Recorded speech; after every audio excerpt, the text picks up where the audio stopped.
Let's get started. Here we go. Now let's get it all in perspective. We did it like that, and now we do it like this. Do not attempt to adjust your dial. I'm transmitting live. Yo, Let's get down to business. now let's get it all in perspective. We did it like that, and now we do it like this. All right. For the underground world, every street and borough. You may learn something. Experience. You are now listening to the Joe Rogan Experience with Chico, Simon, Kamar, and your host, Matt Floyd. Welcome to the Joe Rogan Experience. My name is Matt Floyd, joined as always by Kamar. Welcome to the party. And Simon. Shalom. What we do here is very simple. The three of us have listened to every episode of the Joe Rogan Experience this week. We're going to rate each episode as well as the week on a scale of 1 to 5 Jamie Vernons. We're then going to talk about each guest, the talking points, give our opinions, this, that, and the next. Kamar, are there any new patrons? Fuck yeah, how's it going, everybody? Welcome back to the show. A big shout out. Yeah, remember, join the Patreon. For that, you get the post, Joe, where we talk about our weeks and just what's been going on in our lives directly after the Okay, episode. we do more No, than we yeah, do we more than hardly that, do first that of at all. all, Like, don't actually. if no one's going to sign up for that. I appreciate your support, guys. We talk about things non-Joe related. That's what I meant to say. But this week, we want to give a big shout out to Chelsea Hamilton. Shout out Chelsea. What up, Chelsea? She's a lady. No, you don't know that. Whoa. Like and subscribe. Matt, it could be a soccer fan. Hit You the notifications don't button. know. Leave a comment. Diddle the algo. I don't think I like that. Oh, I like it. Diddy the old algo. Well, you can. Diddy is better. Oh, you like, okay. Diddle. That sounds very child forward. Okay. Sorry, Simon. How was, you want to go over the guest list this week? love Carl, to, so we can brother do Matt. what we do here? 2133, Brendan ONeal. Followed by 2134, the Mushroom Master, Paul Stamets. And we finish off with funny guy, 2135, Neil Brennan. Now he's funny guy. That's interesting. Wait, do you guys watch a special? Which one? The old one? No, the newest one. He's Oh, just I haven't put out. seen the new one, no. Nor the old one. Nor anyone. The old one was the 3-part one that was like broken up, right? 3 mics. That's the one, yeah. And then there was booked or bookend or something. But he's starting to become a bit of a Forrest Gump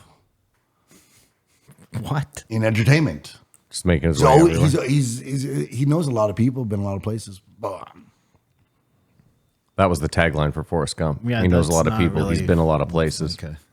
Anywho. All right, well, you want to rate the week? Tough. I'll give it a 3.5. Wow.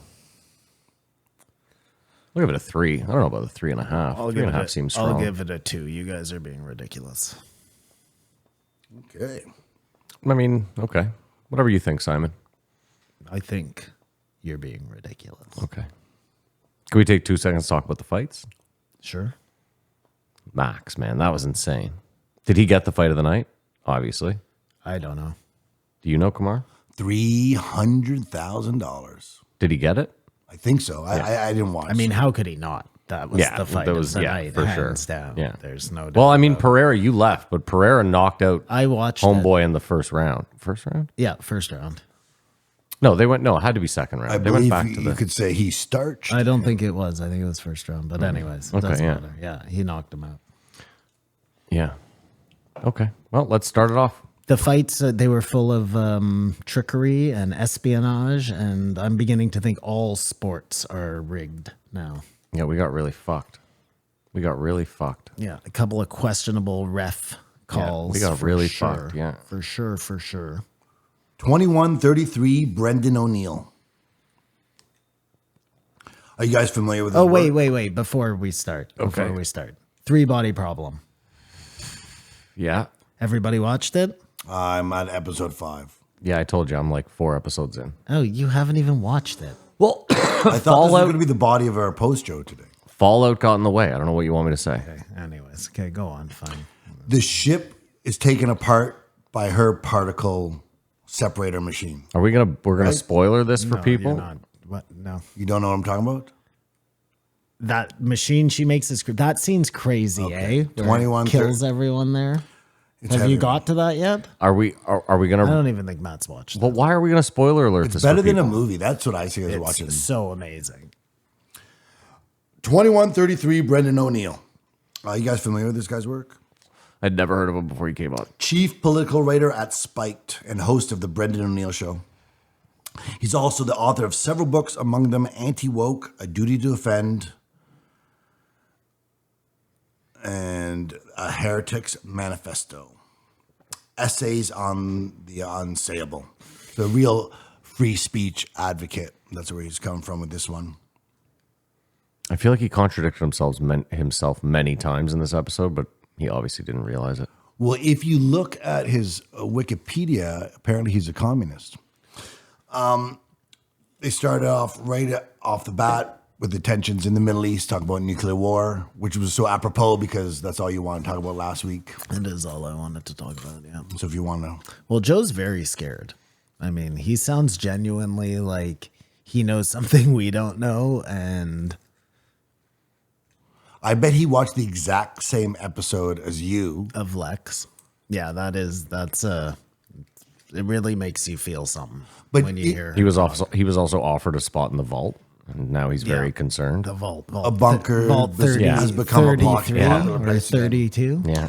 But you've known for 30 years that they could push a button and a missile would launch and fuck shit up. Yeah, I just didn't know that they had protocols that like they have to fire that missile no matter what. And why it's so dire. Seems like that protocol is pretty ridiculous. And then when it is, it seems ridiculous. And then when and the fact that the president has all that authority, you always hear like, yeah, he's the president, but they really can't do anything. And in the most important time and the most important decision, he's the only one who can do anything. It's like, What's crazy too is in 2024, it's like, do you have to launch the rocket over Russia if it's not going to Russia? only if they're trying to get to Korea, I guess. It's not always going over Russia. A lot of the time it will. Like, listen, the quickest path to Europe, to anywhere in Europe, is over Russia from the U.S. There you go. I'm just saying, you would think that just as a safety precaution, it would be like, we're going to send all of our rockets over the Atlantic. So instead of taking like 7 minutes, it takes 9 minutes, but you don't have to deal with Putin. Yeah, you don't have to fear nuclear fallout for the world. You can just, Dude, after watching Fallout, which is one of the best shows I've ever seen. Dude, it's so weird. It's so interesting because when I finished season 1, I said out loud, this might be the best show I've ever seen. But I thought to myself, no one else is going to think that. No, but it's really good. It's really No, good. I'm happy to hear you say that because I also, like I said, because I played the game, I was like, I have a different attachment Well, I to don't it. even. I had never even. I didn't even Perfect. know what the game was about. Perfect. It just has a great storyline to it. It's just, and it's perfect for television. You know. Yeah. It's going to be big. Anyways, my point was, that's what nuclear winter does. It makes vast swaths of Yeah. places Unlivable. uninhabitable, Yeah. and people are infected, and it's not going to be good. Nope. And it's a possible reality. I just don't. This is my thing. Is like the mutual destruction thing. Like it seems. I don't know. Do they mention nuclear submarines at all? Yep. Submarines with nukes on them? Yep. Because that's the wildest thing. They're right? called the maidens of the apocalypse. And they have a nuclear reactor inside the submarine. Correct. So it can go for years. Yep. And it could just not know. Because do you ever see... Well, and that's where they shoot the missiles from. Like they have silos, but they also shoot them from the submarine. I would think what would make the most sense is some sort of satellite system where you're just holding it cocked straight down. To the Just target. ready to drop. Just on ready someone. to drop. Just a satellite up there. Yeah. Don't see it come up. It just death from above. That actually might be smarter, just to keep all the nukes in space too. In case there's any. Well, just in reactions, case any fuckery down here. Although then we have like 100 nukes just pointed at Earth at all times, which probably also isn't the greatest. We have that anyways, you know. I guess, yeah. Did you guys remember that movie with Brendan Fraser. Fraser, Christopher Walken, and Sissy Spacek? And his dad thinks there's a nuke is dropped on them. and he built a bunker. Yes. It was called. And they have the baby in the bunker. Then they raise him for 30 years or 22 years. No, I've never heard of Eventually, they this. say we think that Fallout's over, and we're going to send you up. Yeah. To, What the fuck is it called? What? Who was in it? Did you say, Kamar? Lithgow? no, Brendan Fraser and Christopher Walken. Brendan Fraser and Christopher Walken. And When did Sissy this come out? Spacek. A long time ago. A long time. Oh, he's young.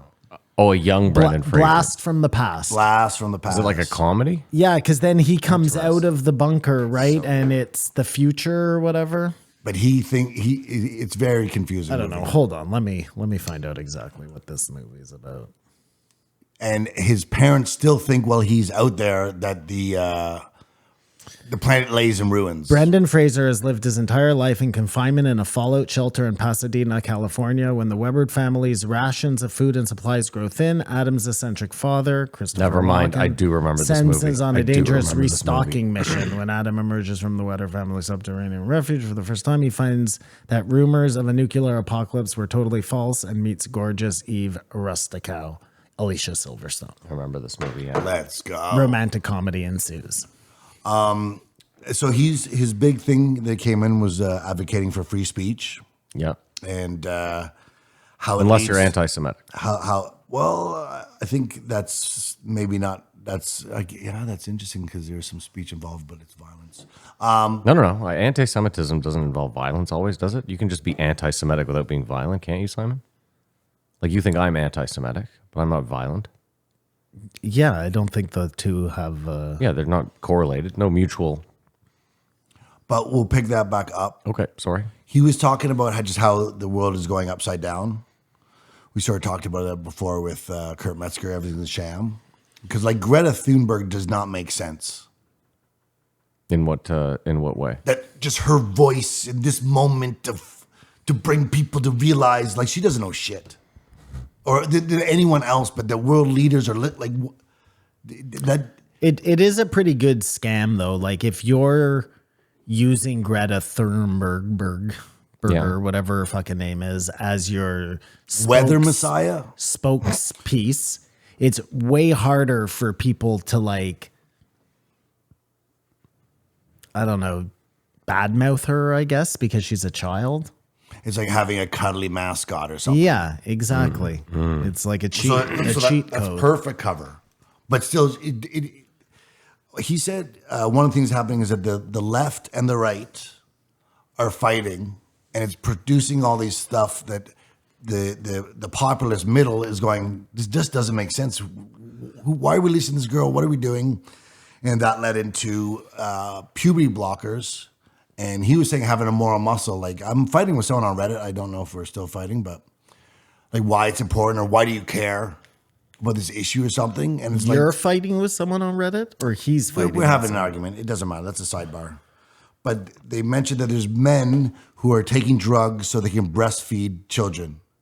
Yeah, those are mentally ill people. But it's not milk. Like it's completely like at this point you say, well, no, okay, then it's gone too far. And I don't know where the line is, but where you say, I'm not going to use violence to stop someone from doing what they're doing, but I don't think that's right. You take a position on something. What men are taking? But do you see the danger sometimes of being like, you can raise your kid however you want? Absolutely. And at the end of the day, I have no right to tell someone how to raise a kid. But if you were to ask me, I would not, submit to say, okay, it's fine. I say, I don't think what you're doing is right. I'm not going to do anything to you, but Well, you can't make me ever think it is right. Society used to kind of take care of it. If you're a parent and you let your son wear a dress, society straightens that out real fast. That's just not the case right now, right? There's no straightening out. So people run with whatever the fuck they want. I mean, listen, I know at least 2 couples that have trans kids. And one of them, it seems forced, and the other one, it seems like potentially maybe they've just they have a gay son, and for some reason they're like, he's trans and he has to be protected. And I'm always like, I think your son's just gay.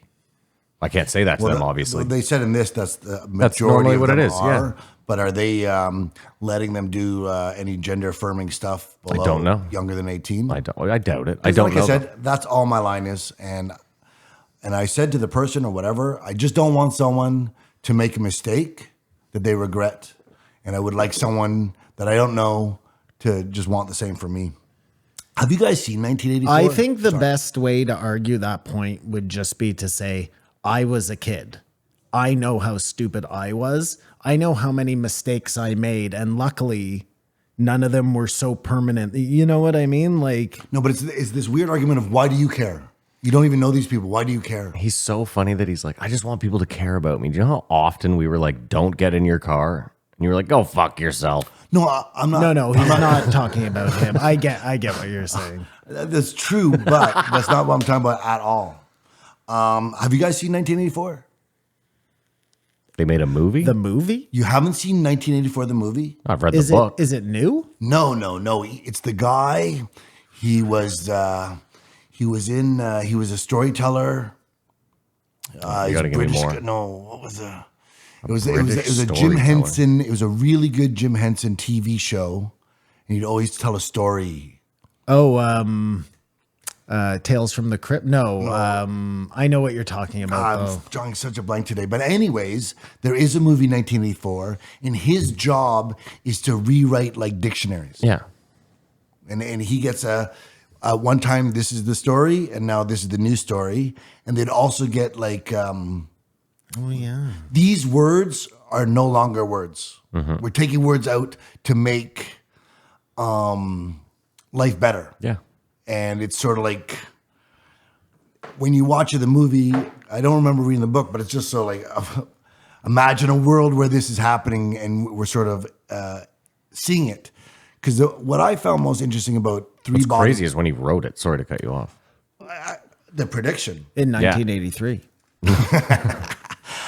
In the Three Body Problem, Yes. it focuses on the Chinese Cultural Revolution, where the common people, I believe, are saying all the doctors, all the scientists, they're oppressing us, and we've got to kill them all and start a new utopian society. And that's generally the sense with young people. They're altruistic, you know what I mean? The responsibility hasn't fallen on their shoulders. Do you know There's that an- utopia literally translates to nowhere? Really? Like dystopia is somewhere. There's an amazing scene in Fallout where Yeah. they find that old videotape or whatever and they're watching it. And it's all the scientists and they're like, I know I only have a couple of minutes left to live. Yeah, I just want you to know, we might have fucked up, but that doesn't this mean is that a good idea. Yeah. Having doctors run the shit is a perfectly good idea. And then the fucking finger monster comes. Oh, man. Great show. Great show. And because of all the lack of shared experience, because everyone thinks they're right based on their experience and what they think they know. Yeah. Like, there's not a lot of people walking around like, I'm just wrong, like constantly asking people, like, what should I think about this? What should I think about that? Everyone sort of, I know what I know, and I'm sorry you, it's always the other people. But the underlying thing that freedom of speech is not, it's not a good thing necessarily. Freedom of speech is not a good thing. It doesn't mean things are going to be better for you, or your feelings won't be spared. You're going to hear things that hurt your feelings. It's not cozy. It's not perfect. It's not perfect, and it's not going to make your life better. But it's imperative for us to like. I think it's going to make your life better. Free speech. It makes society better, but getting rid of speech or fighting for it. Do you know what I mean? No. Do you know what he means? Because No, I don't censorship know. is a double crime. It's you're restricting the person from saying it, and you're restricting people from hearing it. Yeah. Okay. But we are restricting people from hearing it because we think it will make the world a better place. Okay. So it's not making the world a better place. It's detrimental to society, censorship. But just because if we don't have censorship doesn't mean everything's perfect, but it's better than having a world of censorship because it just closes in and we don't grow. No. Yeah, I mean, guys don't think listen, so? I'm anti-censorship, so And people want the world to reflect what they think. But that's also not the case at all. people say that again. People want the world to reflect how they see things. So they want you want What you're everyone saying so is that you we- think we're all most on the people same think they're page. doing right. Of course. Yeah, I guess I would agree with that. Yeah. I mean, I hate to go back to it, but that's kind of the idea behind Fallout. Is the everybody thinks they're doing right. Yeah. In their own movie, everyone's the director, writer of their own movie, and actor. They think they're the hero. Yeah. He was saying that we may be sort of plagued also by cultural narcissism with young people. And people would say I'm old. I sound like an old guy. Yeah, you do. Yeah. I am Yeah, I know. an old guy. Yeah. So that's why I sound the way I do. But they're trying to figure out what's wrong with them. To sort of why I'm extra special. The problem is I know we're all special, but It's because the earring and the nail polish, and you're like, I'm finna vote for Trump. And so they're like, whoa, what? Who is this guy? well, this is an audio. Hello, fellow high Primary. schooler. Yeah. I am a narc. That's what I'm going to say. I look like a narc. Yeah. 21 Jump Street. 42 Jump Street. 48 Jump Street. Got to get that right. That's what I got to write. And all the wokeness that is swollen up, and it's always been there. Because remember they were talking about What do you mean it's always been there? if you were back in the 70s, Yeah. everyone who was against the war was woke. And everyone who was for the war was for America and democracy and thinking. They didn't call it woke back then, but I'm assuming I'm putting that on them. But But weren't the woke people right back then? I don't know if anyone's ever right. Okay. Have I always thought that's a side I'd be on? Well, I'm back just then? saying, like, Vietnam was probably not a good idea for anyone, right? We know that now. I don't know what they knew at the time. I don't know why they were protesting. You know how... Well, they're when they protesting originally what went they into felt Germany, was- they didn't go because of the Holocaust. They were just going to get in the war, and then they found out about it as an after thing. People may have been sold that if Russia takes or China, I don't even know Well, what that was Vietnam it. It was the threat of communism, right? But it's all thank you. I'm getting to that point is that it's always under the guise of like this evil thing's going to come here and ruin America. And like what I'm saying is like that's kind of what you're hearing now is like everyone's saying, oh, this woke movement is just here to ruin America. It's just the Russians and the Chinese trying to. It's the same.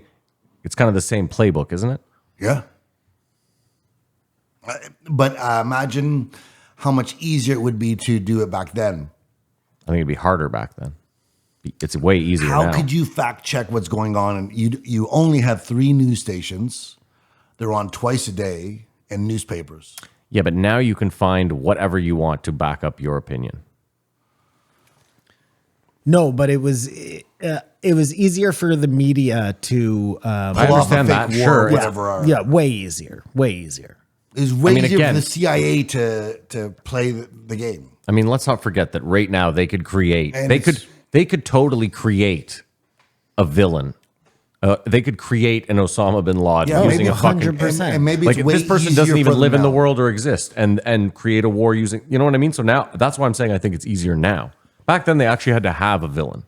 Now they created them still, but my point is like now you could do it all with a green screen. Like if I was tech savvy enough, I could create a fucking dictator from the Middle East. I could create shots that people could use on their website that would be convincing enough for you to be like, oh my God, there is war over there. So think about what the CIA or the government can do. Like, remember you were talking about how you saw the video of JFK that you think was doctored? Remember where like the tree disappears? Yeah. Like that was in the 60s where you wouldn't have thought that they had the capability to do that. And they were doing it. So like if Kamar on his phone can create this shit using Dolly, like what do you think the CIA or any I forget who said it. Maybe it was Mossad. It was in the Neil Brennan podcast, but they're talking like the George Floyd sort of thing. Back then, also that was all the time. There was race riots and crazy, horrible shit happen all the time, like much more so than it happens now. you're talking about way back? What do you mean all the time? Like there's the Detroit riots. Yeah, I there's know, the but Watts I don't know riots. if it was happening all the time.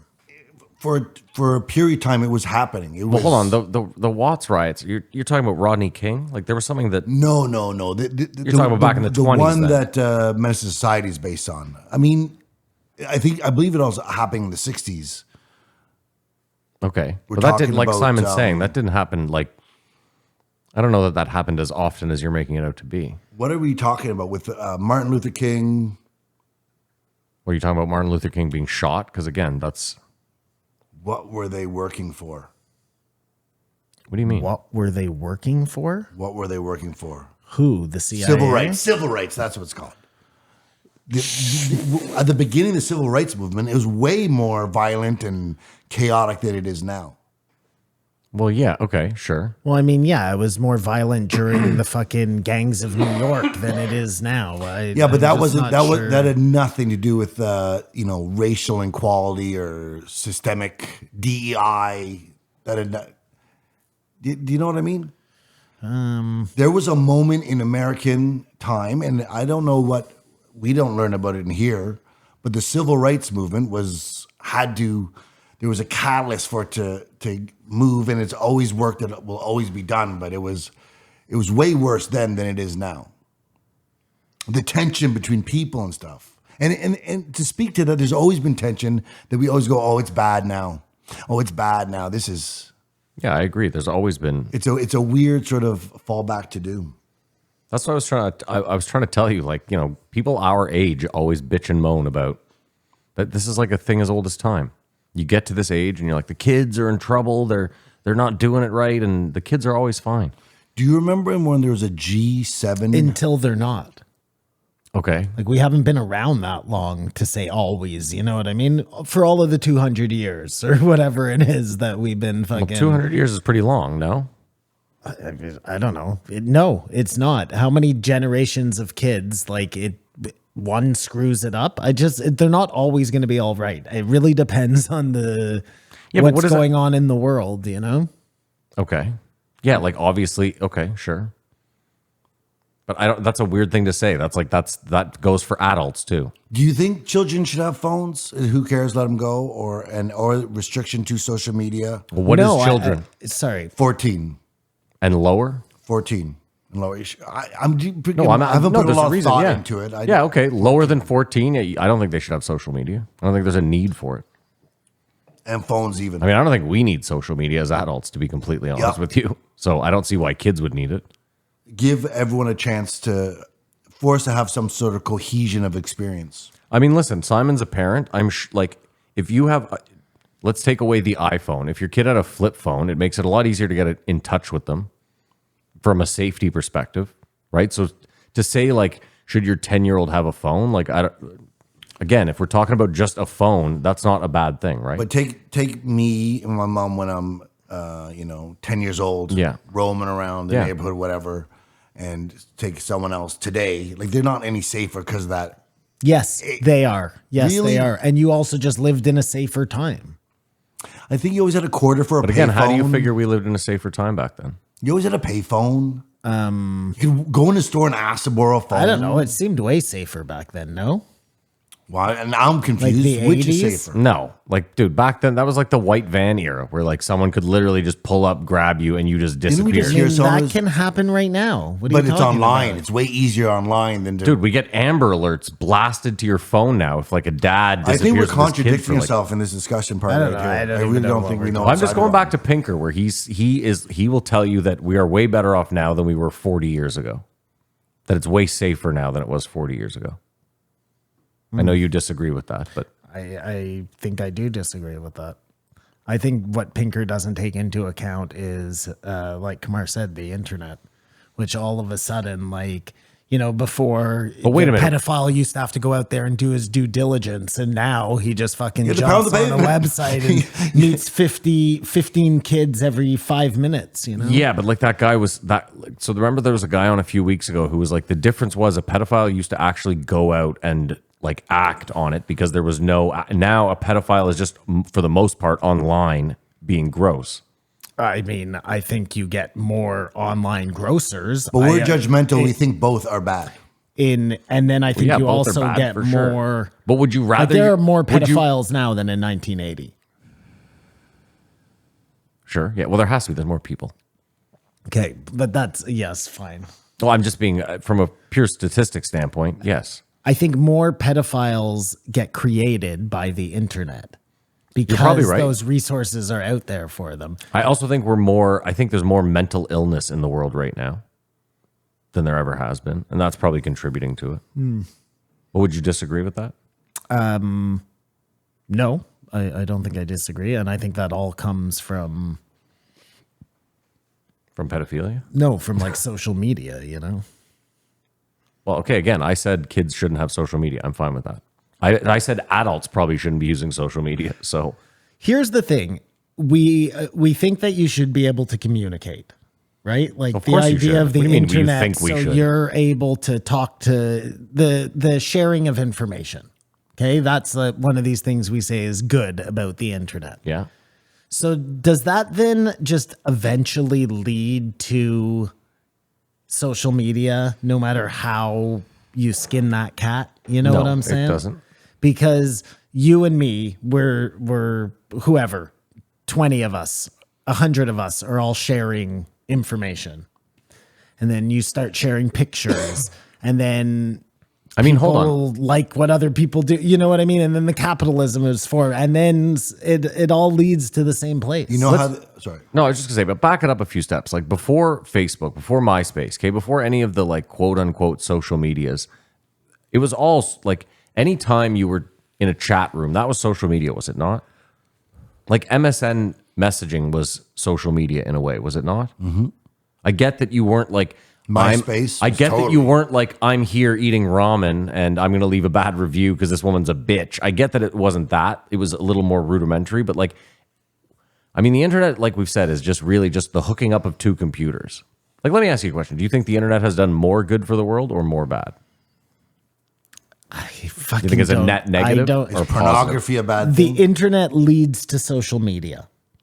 So I don't know what the answer to that is. You know what I'm saying? But we also haven't seen it run its course, as you just mentioned. No, we haven't. But if signs point in the right direction, it's going to be catastrophic. I mean, we don't know that. We don't, but we're pretty good at prognosticating these things. No, because people have been saying the end of the world for the last 100 years. But asshole. think about this. What if you had a supercomputer Yeah. that could actually run a simulation 1,000,000 times to find out? Maybe that's what we're doing right now. That's what I'm saying. AI to see if it works or not. Because that is the who did someone talk about this? But it just takes this long for us to embed ourselves with the chip that allows us to go to the next dimension to catch up to ourselves. It's always been here 1,000,000 times before. Interesting. Very interesting. Because that's sort of in the 3-body problem, they run, it's a simulation mask. But you go in because they talk about 10 dimensions and we only live in 3. And it just takes that long. Like it's a perfect baking recipe. You can't just rush it.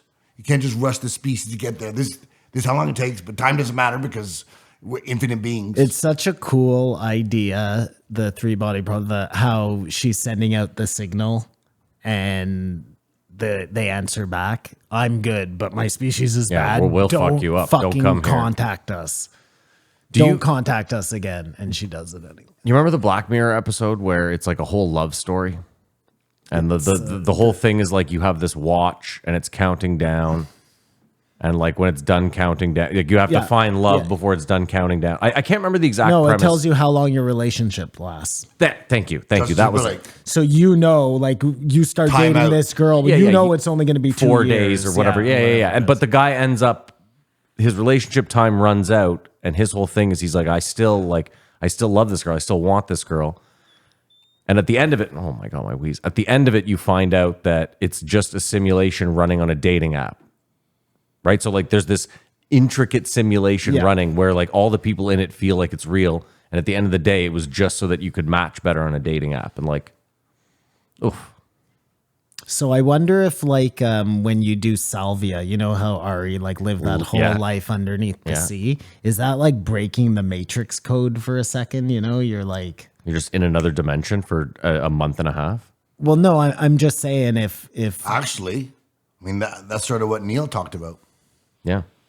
anyways, We're listening, Simon. You can speak. it's fine. Do you think it could have been like misinformation or I don't, there's so many of them now, but when you're giving information to purposely confuse people, disinformation, and they talked about William Tinsdale, who translated the Bible. Yeah. But if they were to do not, whatever you do, don't translate this. Meaning, if we can't wait for you to translate it, and then when we will kill you and burn you up just to show everyone, a big to do about unveiling the new way we're going to do things around here. Well, it was the church that didn't want him to do Translate the it to Bible, English, right? Because only the holiest people were supposed to be able to read it. Yeah, they didn't want it accessible to the masses. Or Is did that the they? idea? Or did they pretend that that's what they wanted? So then, when it's translated, like they made it's something's telling me that we're going to get this stamets as well. But we were taking mushrooms and stuff and getting really advanced, way more advanced than we are now. We think we're advanced because of phones and the movies you watch and all that stuff, but we have a lot of like feeling problems and happiness problems and confusion about what we're doing or why we're here. Just chasing it with like consumerism and acquiring stuff that doesn't matter. So you think if 8 billion of us just started taking mushrooms on the regular, we would all just be on the same wavelength, same path? I wonder, and I think that's what they suggest in the Stamets episode. And it's like we have to go towards this thing of AI, and it's almost like that's one way to get there. Or if everyone started taking these, especially when he talked about Blue Lotus, because we got pause there, pause. There's nothing gay about it, but we're going to the other episode. There's nothing gay about what? When Joe says, "Hey Canada," and does his VPN ad, does that rub you really the wrong way? The wrong way. It is, eh? Don't Because- talk trash don't about talk- us and then try and sell us a fucking Yeah. VPN. It's you a- two-faced it's a- motherfucker. Hey, It's you a bit Nazi much, eh? commie yeah, cunts. yeah. Hey guys, place I'm never coming again Yeah. because I think you're all crazy. He should specify who he's upset with whenever he trash Insults talks Canada, Canada. yeah. and When you listen, think it'd be he's a just little bit trash talking the easier. government. He doesn't. He's no problem with us. Of course, Well, he hates us three, but no, he hates Canada and Connecticut, yes. or is it Rhode Island? No, it's Connecticut. It's Connecticut. It's one Connecticut. place where Yeah. he's adamant that he hates. Rhode Island's too small to hate. So all this hullabaloo, the fight over the climate, transgenderism, whatever other things you want to, he surmises led to Trump, and that's a manifestation. And everyone thinks it's right wing, but it's almost like that's the unfortunate way that common sense has reared its ugly head. Like you guys are bickering so much. Deal with this, and it's not premeditated. Not even voted together. Like we're going to do this, but that's just how it's happened in the populist movements, which is very interesting. Well, I think It doesn't mean Trump's the savior or the good thing. our guy is a good example, Pierre Poilievre. Like, here's a guy who's just kind of taking the alternative stance to Trudeau, As the opposition must. a little more common sense. But zero resume. He's a dum-dum, but because... You're just voting not Trudeau. Well, and you're voting for somebody who at least feels like they're not lost in La La Land. Yeah. You don't want your leaders to be lost in La La Land. Yeah. Or it's the fact that it's the elite, which, make no mistake, Justin Trudeau's an elite human being. So is Trump. Yep, agreed. But I would say, he was saying, that the elite have this contempt for the working class. That people are like, what are you talking about? But they just do. When Trudeau's like saying, they're misogynist, they're this. He's just referring to a group of people. I don't think that had anything to do with the working class. He picked those words probably very carefully. No, I think it's subconscious. No, they wanted to make sure that people weren't going to side with the truckers. So I feel like the elite. that's why they said they saw the Nazi flags. That's why. Yeah, what does that have to do with the working class? The elite are like, I'm sure you're having trouble paying rent and, buying a house, but we're trying to make the world a better place. So I know it's hard for you, because the elite are not feeling the hardship of, interest rates and recessions and inflation. I don't think the elites are out there trying to make the world a better place. I don't think they're trying to make the world a better place. But they're say trying to they make are. money. They say they are. Who says Kamar, that? I told you, I read an article the other day. They surmise that 56% of the inflation is just due to corporate greed. That inflation, like the cost of goods pre-COVID, has gone back down, but that all these corporations are just like, wait a minute, we can sell a Big Mac for $8. These dummies will buy it. Well, then we're selling Big Macs But for $8 all those moving forward. corporations are going to go balls to the walls for Pride Month. Like, Of course they let's go hard, but they don't care at all. It's pink washing or whatever. Of course it is. They don't give a fuck. And it's how it's almost always been. Do you remember the How did G7? we get to Pride Month? We were talking about corporations. They were talking about DEI and I saw the best tweet the other day. It was like the people, we can't afford food. The conservatives, we don't care. The liberals, we don't care. Pride flag. well, it's all dealt from the same deck. Then they talked about and I don't know if we're learning from history, but Libya. Yeah, are you guys familiar with what happened there? Muammar Gaddafi. Muammar Gaddafi was going to get out of selling gas in American dollars and start a African currency. Yeah. In Libya, they had free water, free healthcare, free gas, free education. Like it was Sounds communist to me. Yeah. Can't have any of that. and the Arab Spring started. This is NATO that did this. We banded together because there's threats out there. Yep. Flew in and handicapped him so that revolutionaries that were funded by whoever could overthrow the country, CIA. throwing it into despair and dysfunction. And we, as Canadians, that blood is on our hand, and that happened, but it isn't like... We did the same thing to Iran And again... in the and 50s or whatever. But you'd think if we were smarter, these be case studies for what can never happen again.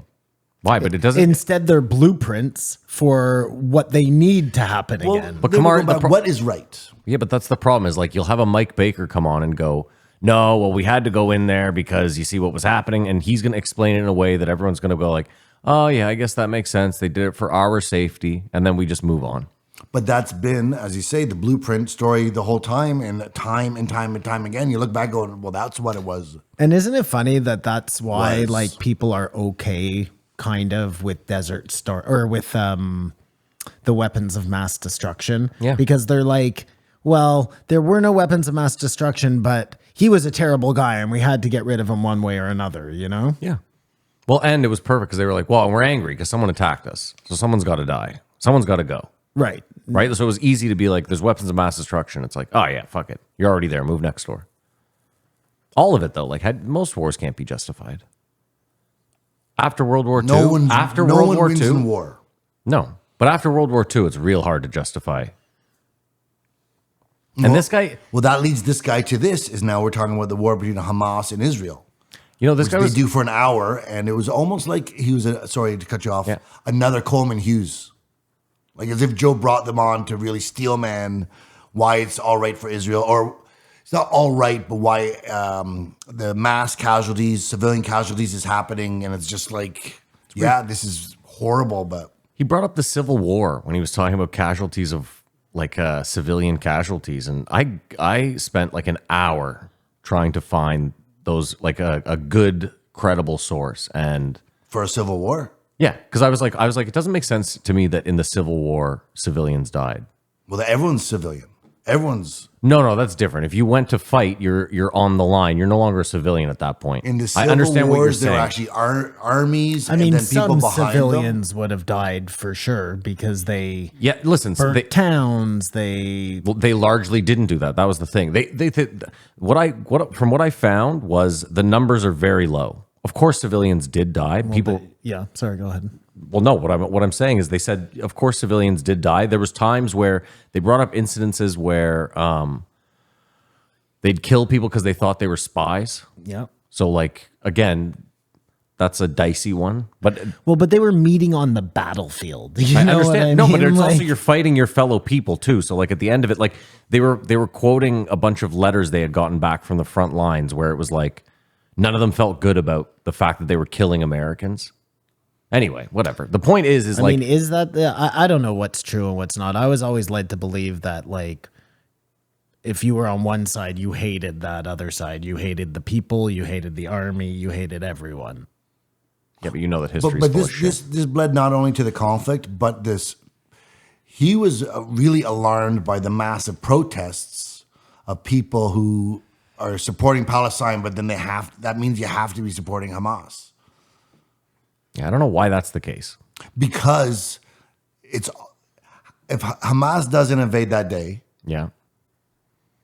I mean, I guess there's still issues, and it'd be a different world if people were constantly just protesting the living conditions or the setup there without the violence being the catalyst. Because there's also sides that say that part of that invasion was let happen. So there's always that Netanyahu let it happen. the other side of the false flag thing. But say if 9/11 happened in America and America said, you know what? You shouldn't have done that. And if you do something like that again, we're really going to fuck you up. But we're really sad right now. Please, we'd like privacy to grieve. If that was the response, because that's what sort of... Well, let me ask you a question. Looking back now, do you think that might have maybe been a better response? I've said that a couple times. You guys think I'm crazy. That the first time someone shows actual grace and like, fuck, you got us bad, but this two wrongs don't make a right. Like it's counterintuitive, but no one does that. Well, my point is, like, no one won that war. Like, the Americans can't walk away being like, we won. We beat terrorism. Raytheon, military contractors won that war. No, of course, but my point is Generational wealth. American people didn't, like, I don't think the American people get to walk away going like, oh, we really won. Like, think of how many Americans lost their lives and how much money it cost their country to go to Afghanistan. Well, just like Israel can't... They can't feel like they win anything because they still got two other countries that hate them or whatever. Like, what if they end up with Palestine? Try like 20. Whatever it is, like, of course there is no winning. At some point, someone's going to have to take a knee, or someone's going to be like, enough. Well, do you not remember when it popped off? I said you asked me, you were like, what should they do? And I said they should do nothing because it's going to lead to far more violence, and it's going to lead what should who do? You asked me what should Israel do as a country. Yeah. And I said nothing. I agree, and I agree to that too. But I think the response to doing nothing is then Iran is like, or whoever, Hezbollah's like, well, they did that and they did nothing. Well, we're going to shoot our shot. Well, interesting. That's the same argument why you have to go to Ukraine, because if you don't defend Ukraine, then China's going to go to Iran. All these people who are experts, who are wrong about everything, telling you why things have to be, and it's just another pattern of this. Up is down, down is up. And it all starts with free speech.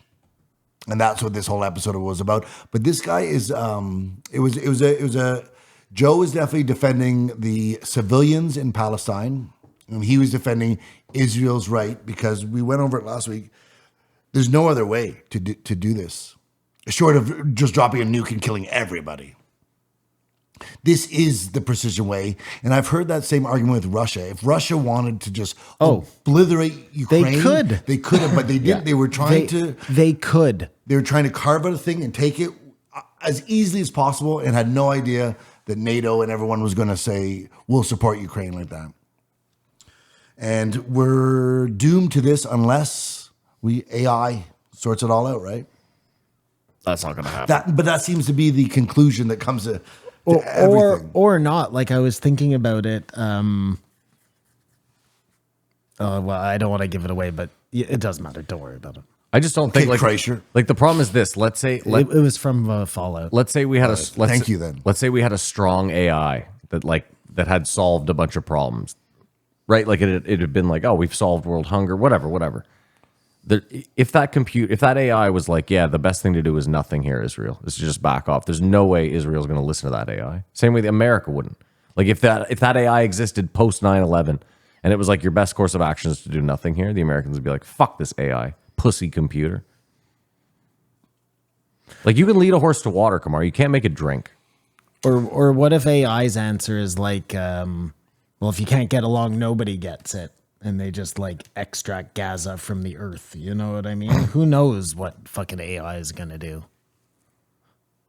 I think We assume it's going to be good. It may be terrible. well, the idea is like if you could wake up tomorrow and never hear about someone lament the state of the environment and worry about it. I don't think I can go a day without listening to a podcast by accident. So I was like, well, the planet's fucked or some sort of climate crisis. I would say hysteria because it's been since I was 9 years old. We're killing the planet. We're killing the planet. If you could imagine a world where that wasn't you couldn't say that. That's not a truth because AI had sorted it all out. Efficient energy, everything's recycled and it's clean. That'd be so freeing. I mean, you do this thing where we're not destroying the earth. I don't think we are. I think to destroy the earth, it means like if you put a shovel in the ground. Forget destroying the earth. That's on Fine. the smallest level. We're not doing it any favors. How about that? We're existing. We're just, that's how this Fine. works. Okay, you're right. The earth will be fine. We're destroying how we will be able to live on this earth. Our Yes. personal environment. Yes. That's what matters. Okay, you're right. This rock will be here long after we're gone. What I'm saying though is like we are doing damage. I'm not saying that a carbon tax is going to fix it. I'm not saying, what I'm saying is like you brought up recycling and all this. We know that like we the three of us recycle in the way that we put it in the blue bin, we move the blue bin to the curb, and then we wash our fucking hands of it. We know that our government by and large doesn't recycle that. So that's just one example of like we could be doing better. We should be doing better. But the powers that be don't give a shit. And I'm arguing that the only way we will get to better is by some crazy, maybe I can't even imagine it yet, technology. Sure. A shift in technology that you didn't even know was there. But we know, And we need to destroy the planet to get to that technology. well, that's weird. Let's Or we have to continue to. fiduciary responsibility. Okay, if an oil company, if you came up with clean energy tomorrow, do you think an oil company, if they got word of it, they would just let you release that?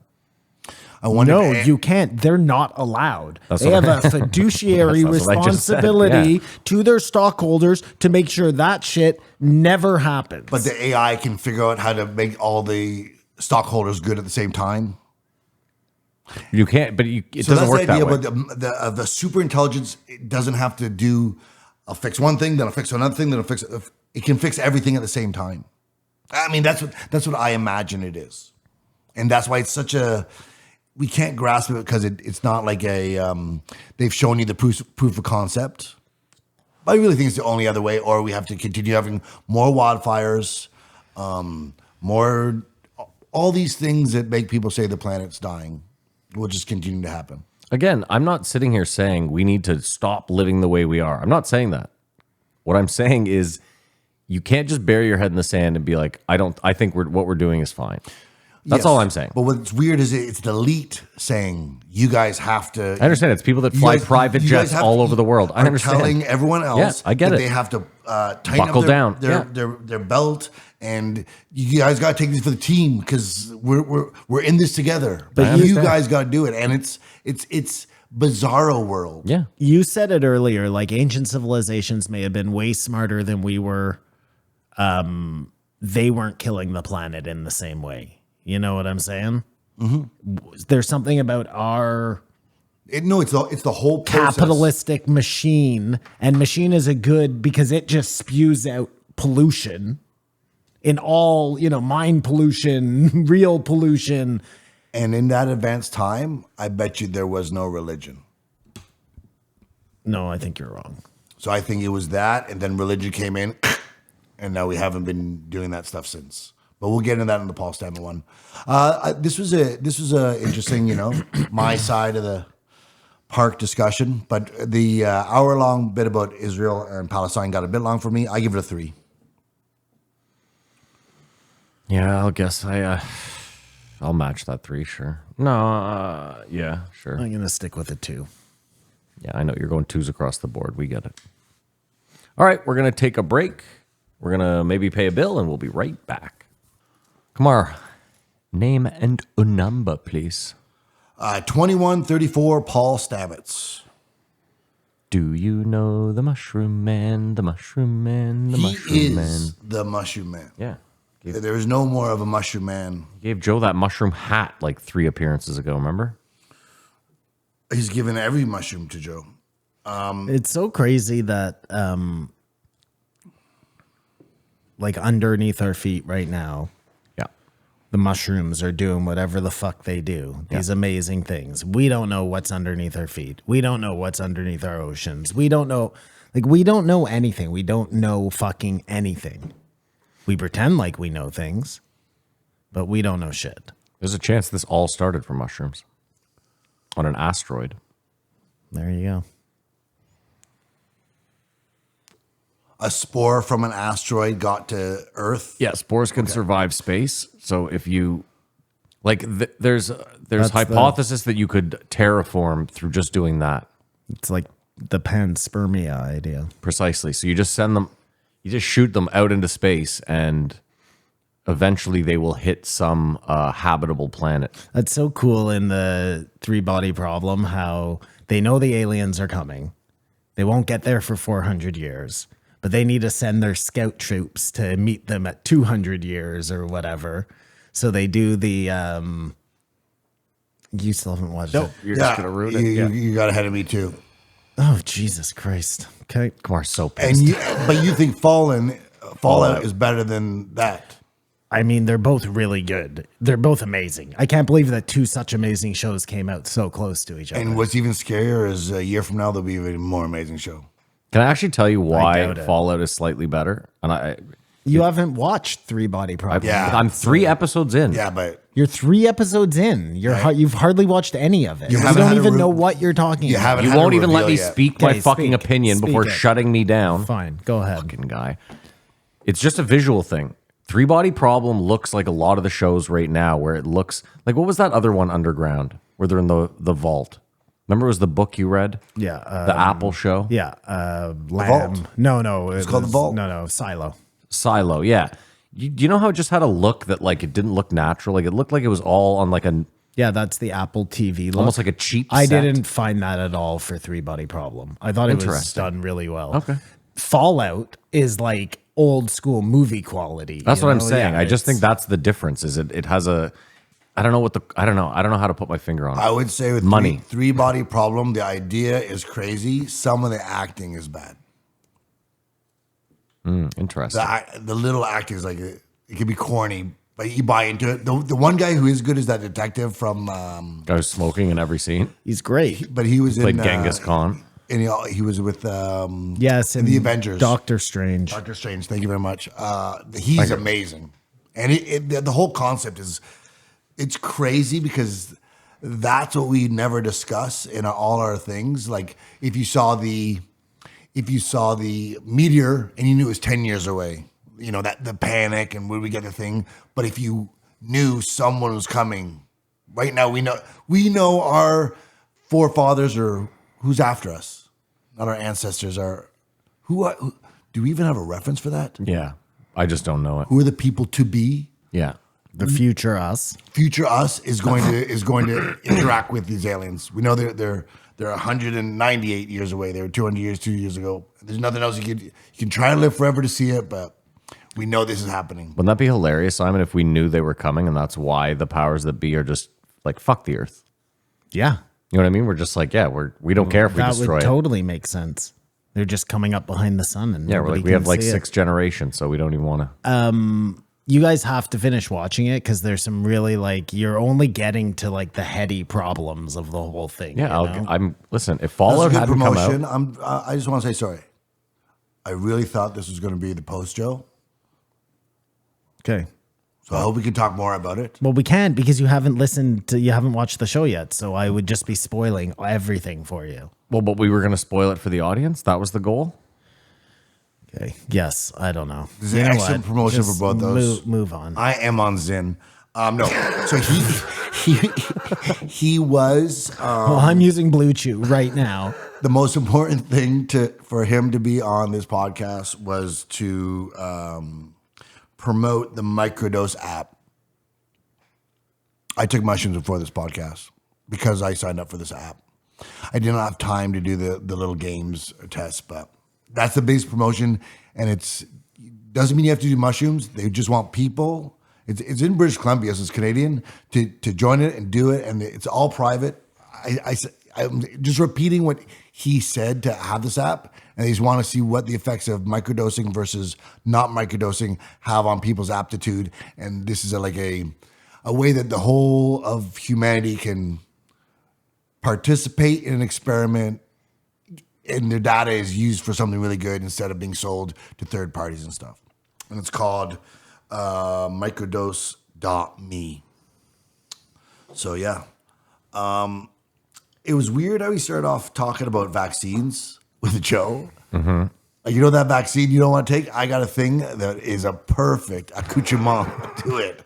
But I think it's more the mushrooms may do something that your body is better to receive stuff like the ayahuasca. You got to take the inhibitor to get the stuff to do the other thing. And I'm so sure that the cure for cancer or whatever is out there in mushrooms, because it's like a fungus versus a fungus, because it's cancer is just a super aggressive, fast-growing cell.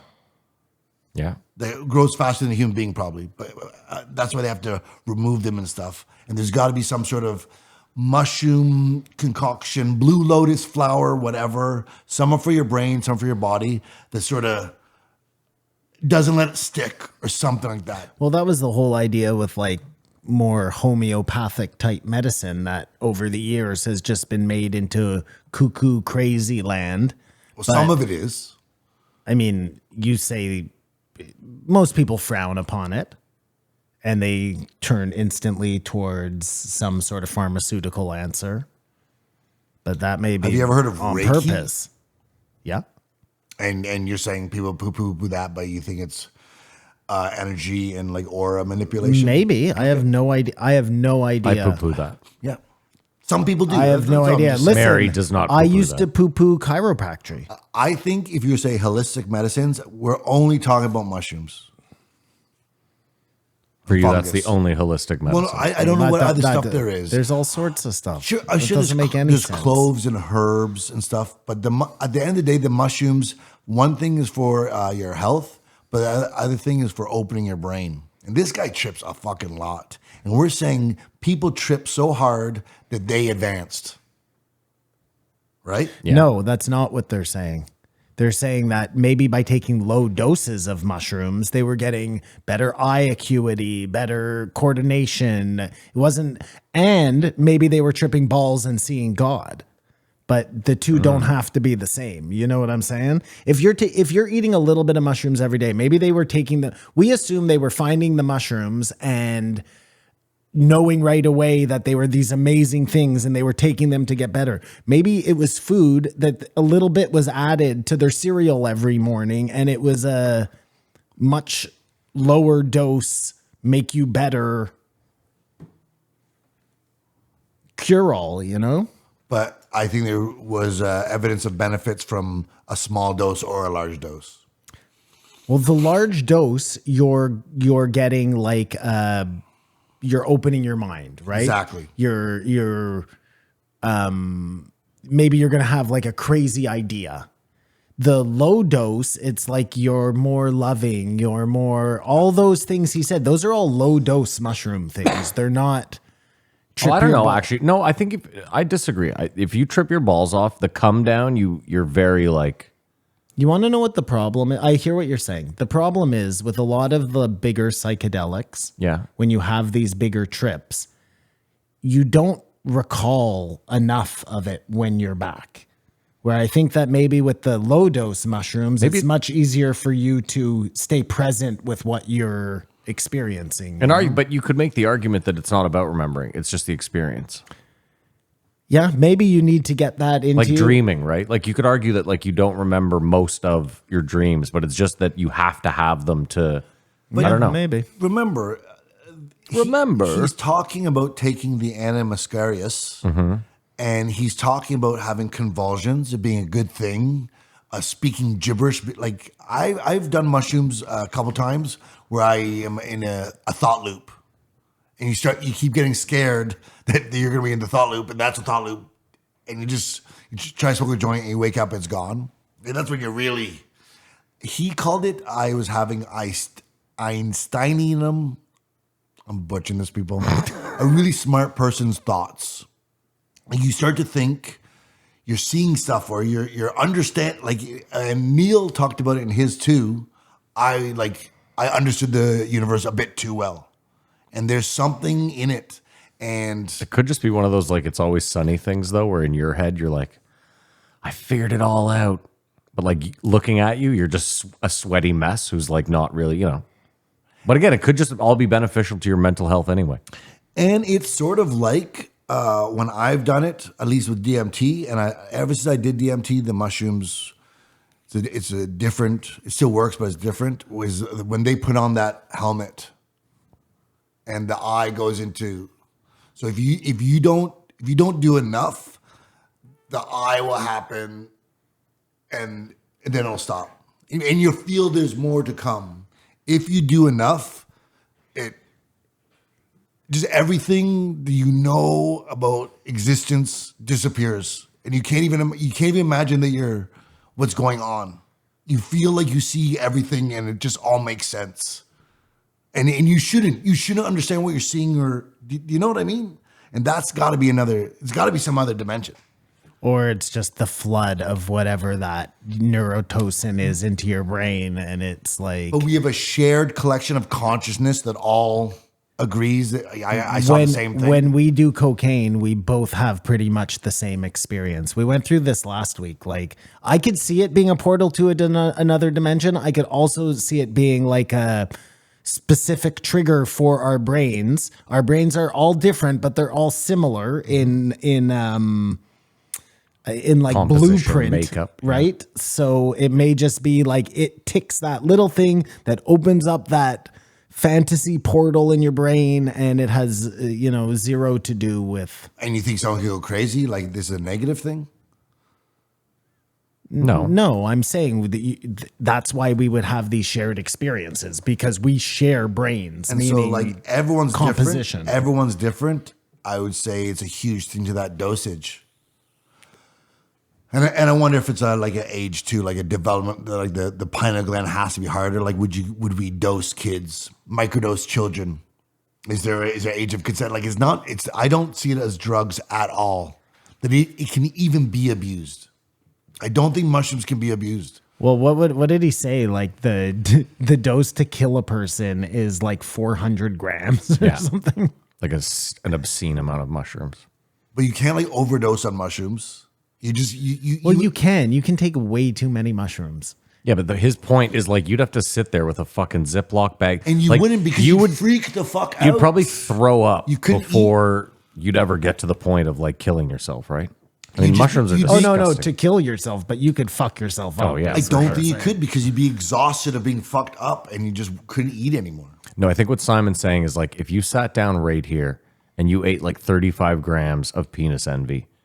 You would like fracture your brain. Yeah, Simon's saying. Or what if you completely heal your brain? Maybe. Listen, look, I'm certainly not the no. I don't know. I'm just telling you what I think. You know what I mean? He's talking about doing mushrooms, and this guy is the god. We've already said that. Okay, he is him when it comes to mushrooms.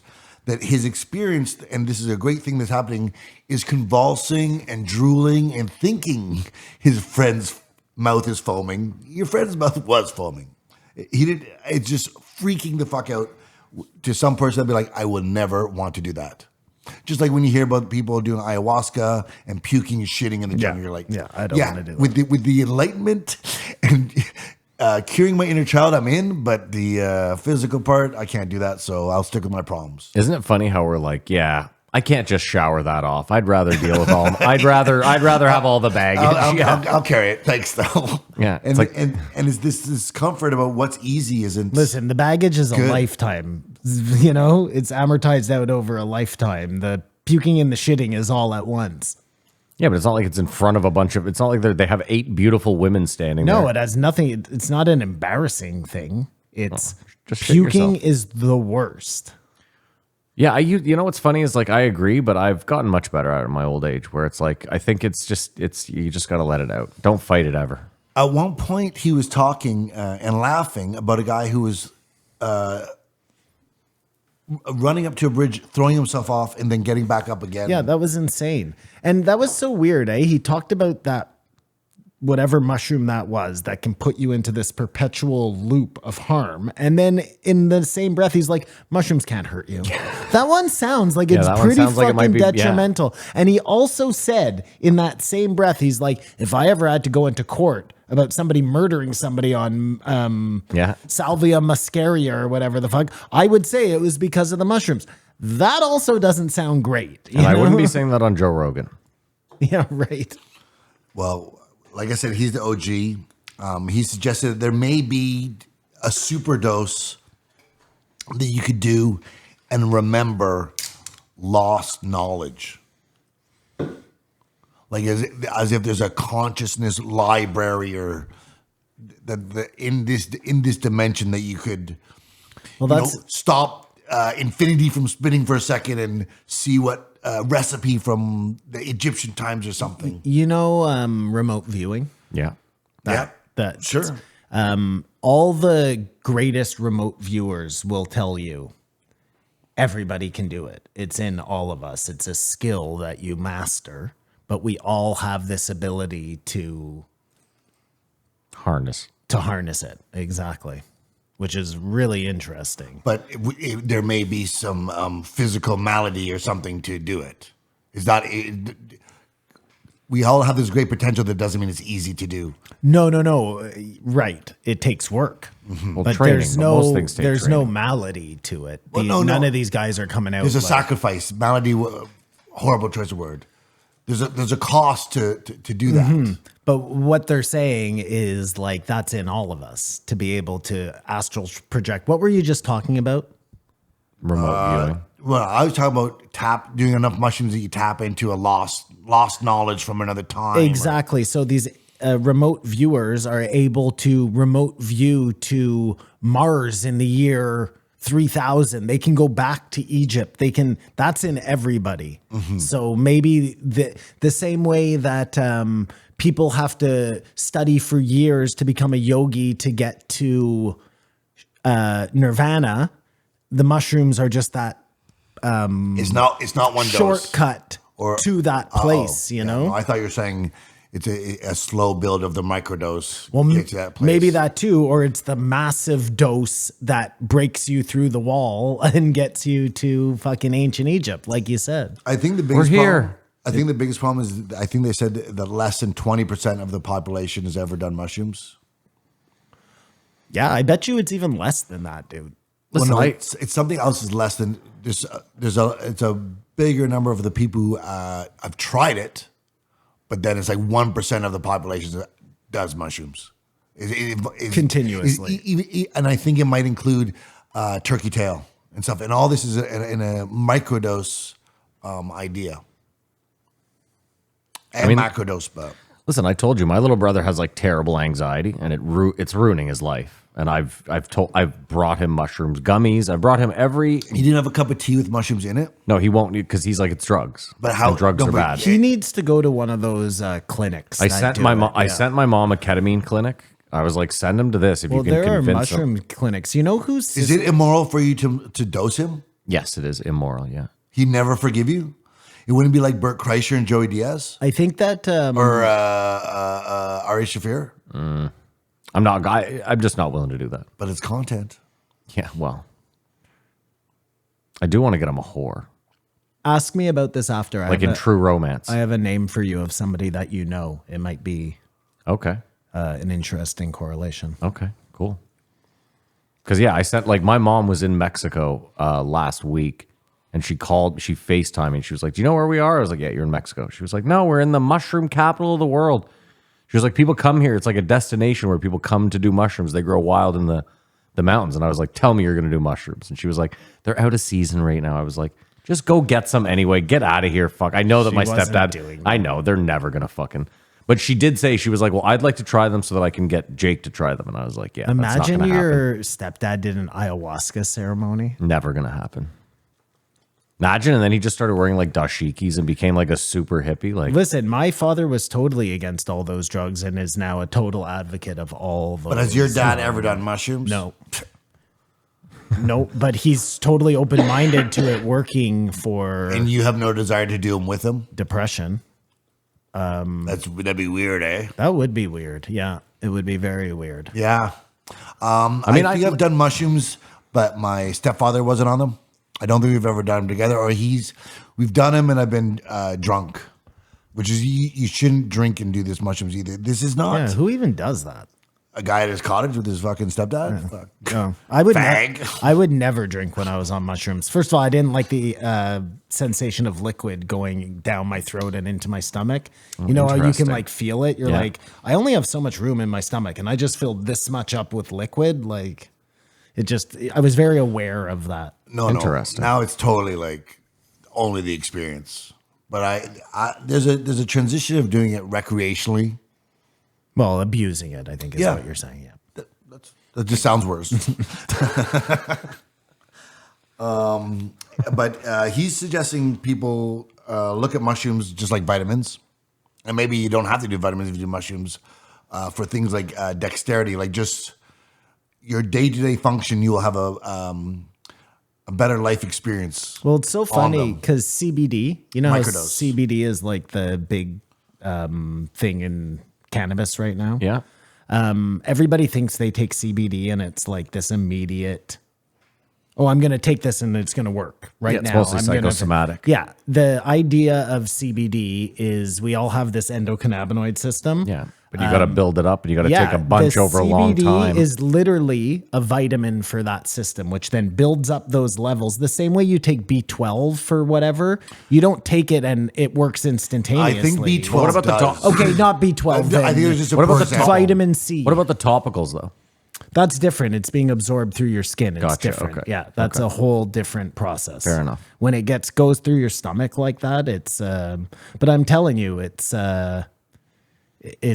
crazy how that is a thing. You know. Because like I said, my grandmother could not sleep. She was having the worst time, and I got her some CBD gummies, like low dose, no THC. And again, probably psychosomatic, but like she swore by it. Yeah, I think that's psychosomatic. I- There's another cannabinoid called CBN. Yeah. Which they're finding good studies for sleep right now. Interesting. And the amount of people that come back to buy something to help them sleep just anecdotally tells me that it has to be working, because you wouldn't come back and buy it again if it didn't help you sleep the first time. You know what I mean? The other thing they mentioned was is something I just discovered, is that some people have a real problem with talking about death. And it is such another, you know how Brian does a joke, we all fart. Purpose, I don't care what you race, color, creed, but we all fart and we all die. But if you talk to someone from maybe a less fortunate country than us, Yeah. they are way more comfortable just talking about stuff. And I think it's mainly like Canadian, maybe America as well, but North American, because I think Mexicans don't care. It's not. about death. It's a religious thing for sure. It's a religious thing that makes us And not want to talk about death. You go to Mexico and you talk to Catholic people, and they're not talking about death either. I feel like Mexico, because of thing. the cartels and stuff, death is way more accepted and understood. And But if you're religious, you don't care about death. no, of course. And if you're religious, and you're living your life the right way. That's what I'm saying. Death is going to work out as everything. So no, I don't think it's them. But there's a air of people who just don't want to talk about it at all. Like if you bring up your will and testament, and they say just speaking about this that's unhealthy, because it's something that we all have to be comfortable with talking about as each other. And he was talking about how kindness begets kindness. And so if someone goes through the experience and has some loss or something, they hopefully can, that grief and whatever, they can help with someone else in the future, a human being they know or someone they don't know, and so on and so on. And that's how we are like the mushrooms that, communicate telepathically, but we're just being gracious to each other. And that's why he said he doesn't think that can be programmed into AI.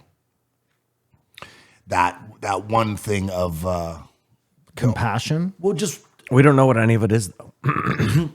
so how would you program it? No, my thing, like if we figure out what consciousness is, there's no reason to say that at that point we couldn't program in whatever. But I don't think if it's a simulation, you'll never be able to figure it out anyway. If it's a simulation, you'll never figure, and you're never going to figure it out anyways. Like I said, that's what they should have done. Or is that what they do know? That there are aliens who are 425 years away from Earth right now, but there's no point telling everyone because we're plundering the planet and we like how it's working. It's such a good premise. And also, Dune. Have you guys seen Dune? No. No, Two? the OG Dune. No, I haven't. With David Bowie? It's not But David you've seen Bowie, is Dune it? 1. I don't No, think it's not David Bowie. It's is the in it. dude that Sting. you think is Sting. Sting. Yeah, that's it. Is Sting in Yes. Dune? he- Yeah. No, the OG with Kyle Yes, MacLachlan. yes, I know. Yeah, the guy that you think is weird You've- looking. Twin you've Peaks. seen Twin it, Peaks, obviously. yeah. Who is in Fallout? Yes. You've seen it, obviously. I have seen it, yes. And the spice and the people's eyes go blue and they're the good guys is mushrooms. The guy who wrote the book Dune is Herbert, Fran Herbert wrote the story. And Stamets said, is that mushrooms? He's like, you're the only person who knows. Interesting. And think about how big that movie is getting right now and how legal it is here. Mushrooms. Mushrooms. Yeah, you can just go to a store and buy them. You Well, can it's go gray to area here. you can go to store across the street from the comic club. Yeah. Again, that's gray area, though. Yeah, but they exist and they're not being I busted. understand, but he said, how legal is it? My point is it's gray area, which means it's legal. But it's not the which gray means area like they're going to get rid of this soon. No, it's just like marijuana was, where it was a gray area, a gray market, and then it eventually became legal. It's going to be legal for sure. And at that second, that could be like a singularity point too.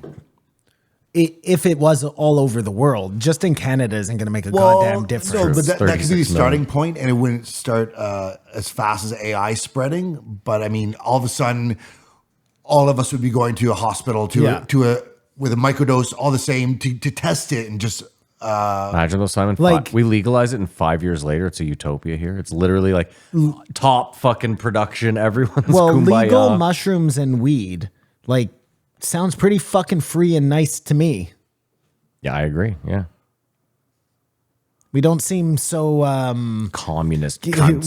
we're not so oppressed up here that we can't fucking partake in some psychedelics and some cannabis. I got caught up with Can you do myself that in there Texas? because I'm on mushrooms. Suck a dick, Austin. You guys both saw Dune. Yeah. Yeah. Oh. It's the JREE movie game. The time has come again. For Matt and Simon to rack their brains to guess the budget in the box office. We all know they won't guess the year, and the Patreons are the real winners here at the JREE movie game. Come on, take it away, baby. It's the movie game. With Matt Simon, go head to head to find out what year a movie comes out, how much it costs to make, and how much it made in the box office. This week we're doing Dune, which is the remake of the original Dune, which was really one of the coolest movies, except for they didn't have the best technology. So it definitely would be somewhat dated today, but still fantastical, way more cooler than Star Wars. Would you agree? Dune? I mean, I guess it's just presented as this epic thing, but it's the same sort of idea. The royal families and I didn't it's like Game of Star Thrones Wars. I and the- didn't like Star Wars, and I didn't like the first Dune. I'm not a Star Wars fan. Sorry, everyone. And the first Dune, I was like, this is boring as fuck. It was too much just seeing vistas and Listen, when I see slow it, and when I drawn see it all out. together, I might enjoy it. Like when it comes out and I can sit down and get high and watch part 1 and 2 together, it might be. Did you like enjoyable. Lord of the Rings? Yeah, it was okay. Yeah. That whole process took too long. I never cared for it. I don't agree with doing such recent movies, though. Just throwing that up. What year do you have, Simon? 2021. I have 2020. 2021. We're in. What do you mean? I think it's great. Look at Simon's aggressive blinking. The camera never caught that, but that was fucking aggressive. And that's both releases. It came out in Vienna first, Are you ready, Simon? Yeah, I'm ready. or Venice, sorry. Okay, well, I lost, so I'll go first. I said it cost $280 million to make, and it made $1.4 billion. I'm right with you. 200 million to make 1.2 billion. 165 million to make. Wow, way off. 431 million. What? Didn't even make a billion. Not so great. I don't think Dune is like. Vander Veer or whatever your fucking Villeneuve. name is. In his Villeneuve. defense, it came out during COVID. Kind of tough to. But when we're watching movies and stuff is happening, and it's like when you see commercials for movies, that's not just an altruistic. People got to know about this movie. It must be seen. It's just itself promoting itself as some big thing. But the first one definitely was boring, and So boring. people weren't like raving about it. It's changing movies, although it's boring. beautifully filmed. The director's Here's what's Canadian. crazy to me. I pay for Amazon Prime, which gets me the Amazon streaming service. I have paid for this Amazon And streaming now you get service. commercials. Well, no, what I hate the most is that they're like, this program is brought to you advertisement free after this quick, and they don't call it an ad. They call it after these few quick words. They have some sweet little loophole of acting like they're not showing you a 30-second ad after they've I'd just much told rather one at the beginning than 16 throughout the. I'm with you. I'm with you. And you know what the problem is too? Like I watch Survivor on the on demand, like on the global app. And what's worse is they give you commercial breaks like it's on television, but it's the same Commercials, three I know, it's the fucking worst. ads, and it drives you Matt, up. sometimes they'll play the same same ad three three times, times I know. in a row. It's like you guys are stupid. Well, I want to know, Simon, have they done there's no way they haven't done some sort of research to be like, this is actually detrimental to the advertisement. They don't care. But what if it's not? They're just like, we'll What just if shove you're it down their coming to throat. like you're this making me so angry, and then 2 days later He they're bought buying the Windex. product Yeah, or and you whatever. don't it is. even know. It's Yeah. so true. Because No, there's no way they're watching that. Someone is watching it and saying, "Hey man, I just saw you run my ad. You did 3 in a row. You can't do that. I want to spend you know 3 what? things." It's absolutely true. If I see one ad, I forget it instantaneously. If I see the same ad 3 times, I'm singing that jingle. See, I'm so glad you said that because this is what I was going to say. If that ad has a jingle, I think the multiple plays in a row plays. I agree with that. But I think if it's just a If it's a bad ad, bland yeah. 30-second spot, you're just angry. But I'm with you. If it's like Fabricland, fuck, by the end, you're like, I know where to get fabric in Ottawa. Like I remember Ticketmaster, they used to have like a jingle for their phone number. And I just always remembered it because I heard the ad so many times. And some of those guys are rich. 737 Oh, 11. Isn't that what? Call pizza. Hey. And that's the movie game. 2.5 Men. That's what he did, right? Charlie Sheen. Is it? The party animal? Wasn't he? He was a jingle guy. Yeah, he was. Wrote Yeah, songs for that's right. commercials. Yeah. Okay. Sure. I never watched that show. So everything falls apart when he's talking about this mushroom that could be, the secret to life, and we're offering $1,000 to anyone that can produce DNA evidence. So I think that reward's a little low, but I think he was hoping Joe might step up and be like, you know what? I'll throw $100K on because this. Make it. it feels like it's $1,000 to go wherever this site. Like the money would cost. It's just not worth $1,000. So it seems like he doesn't want anyone to find it. That mushroom he was talking about, though, the one that they found all the genome for or whatever. Yeah. That sounds like a goddamn cure-all. Oh yeah. It really, really does. And we Can't have that. And you'll never see Nope, the light of can't day have on that. that. And I got $1,000 for you if you discover it. And listen, maybe you're right. Maybe this will become a utopia because we're willing to let that shit out into the open. Drugs Courage. being Courage. illegal in the United States will keep those cure-alls forever Well, not to mention the drug companies that will never allow you. Fiduciary responsibility. FR, baby. Yeah. It's what it all fucking comes down to. You know what bothers me the most about what you're saying, Simon, is you would think, okay, let's say you're the head of, I don't know, Maersk. Pfizer. Yeah, Pfizer. Maersk is a fucking, It's a they're a shipping container. company. I'd make sure that my boats don't run into bridges. No, okay, yeah, you're the head of Pfizer. You find out that there's a mushroom out there that's a cure-all. You would think, just let me play this out. You would think that you would say, okay, let's go buy every patent available so that we control this mushroom, and then let's sell it to the people. So we'll make everyone will be healthy. We're going to be the only one that can sell this healthy pill. Like you're shaking your head. Matt. Yeah, I know. Like you're shaking your head. No, they would just shelf it and make sure no one ever got it. Way I know. more money in the cure than in a preventative. But hold on. But is there? Because just hear me out. Just hear me out. If you're the only company, again, just hear me out. You're the only company selling the cure-all to 8 billion people. Do you not then just, the market's yours? Like you put everyone out of business overnight, correct? You sell it, and then everybody gets well, and then you have nothing left to sell. No, because it's a continuous thing. You have to take it monthly. What about the shareholders? Oh, you have to take it monthly. Right? Yeah. Well, that's what you're going to tell them. You can't. Right, It can't be a yes, one-time pill. You have Well, to. no, you're right. But maybe it's a thing where it's impossible to get all the patents and whatever. So it's better to just make sure nobody gets Sure, just it, kill you know? everyone that gets Well, the you hand. can't patent mushrooms. Yes, you can, because that's how Paul Stamets got famous. You can patent mushrooms. That's how Paul and Stamets got plants famous, and yeah. all sorts of stuff. As long as it has a use, you can patent. You can't patent like a sorrel mushroom, but you can patent a sorrel mushroom for the use of. That's how this and Monsanto this got. and that. That's how Monsanto was in so much hot water forever, because they patented their corn. And remember the whole. I'm and saying, made everybody buy their. And if- corn. and if I'm you saying sprayed your specifically field with- mushrooms, all other produce, all those things are different. No. I'm saying Anything. it's sacred. Okay, well, you're saying that the Yeah. government and the powers that be disagree. Yeah, no. If that cure-all mushroom ever exists or existed, you'll never, ever get. But that goes back to your whole fungus to fight cancer, you know? Like cancer really is that one thing out there that is, we can't cure it. It kills everybody. If there was one mushroom that just took care of cancer. It. Do you not remember? Hold it on. pokes a hole at our hubris. Hold on, though. Do you not remember like 7 years ago? I guess it had to have been longer. No, it was probably 7 or 8 years ago. Shane Smith, that's his name, from Vice. Yeah.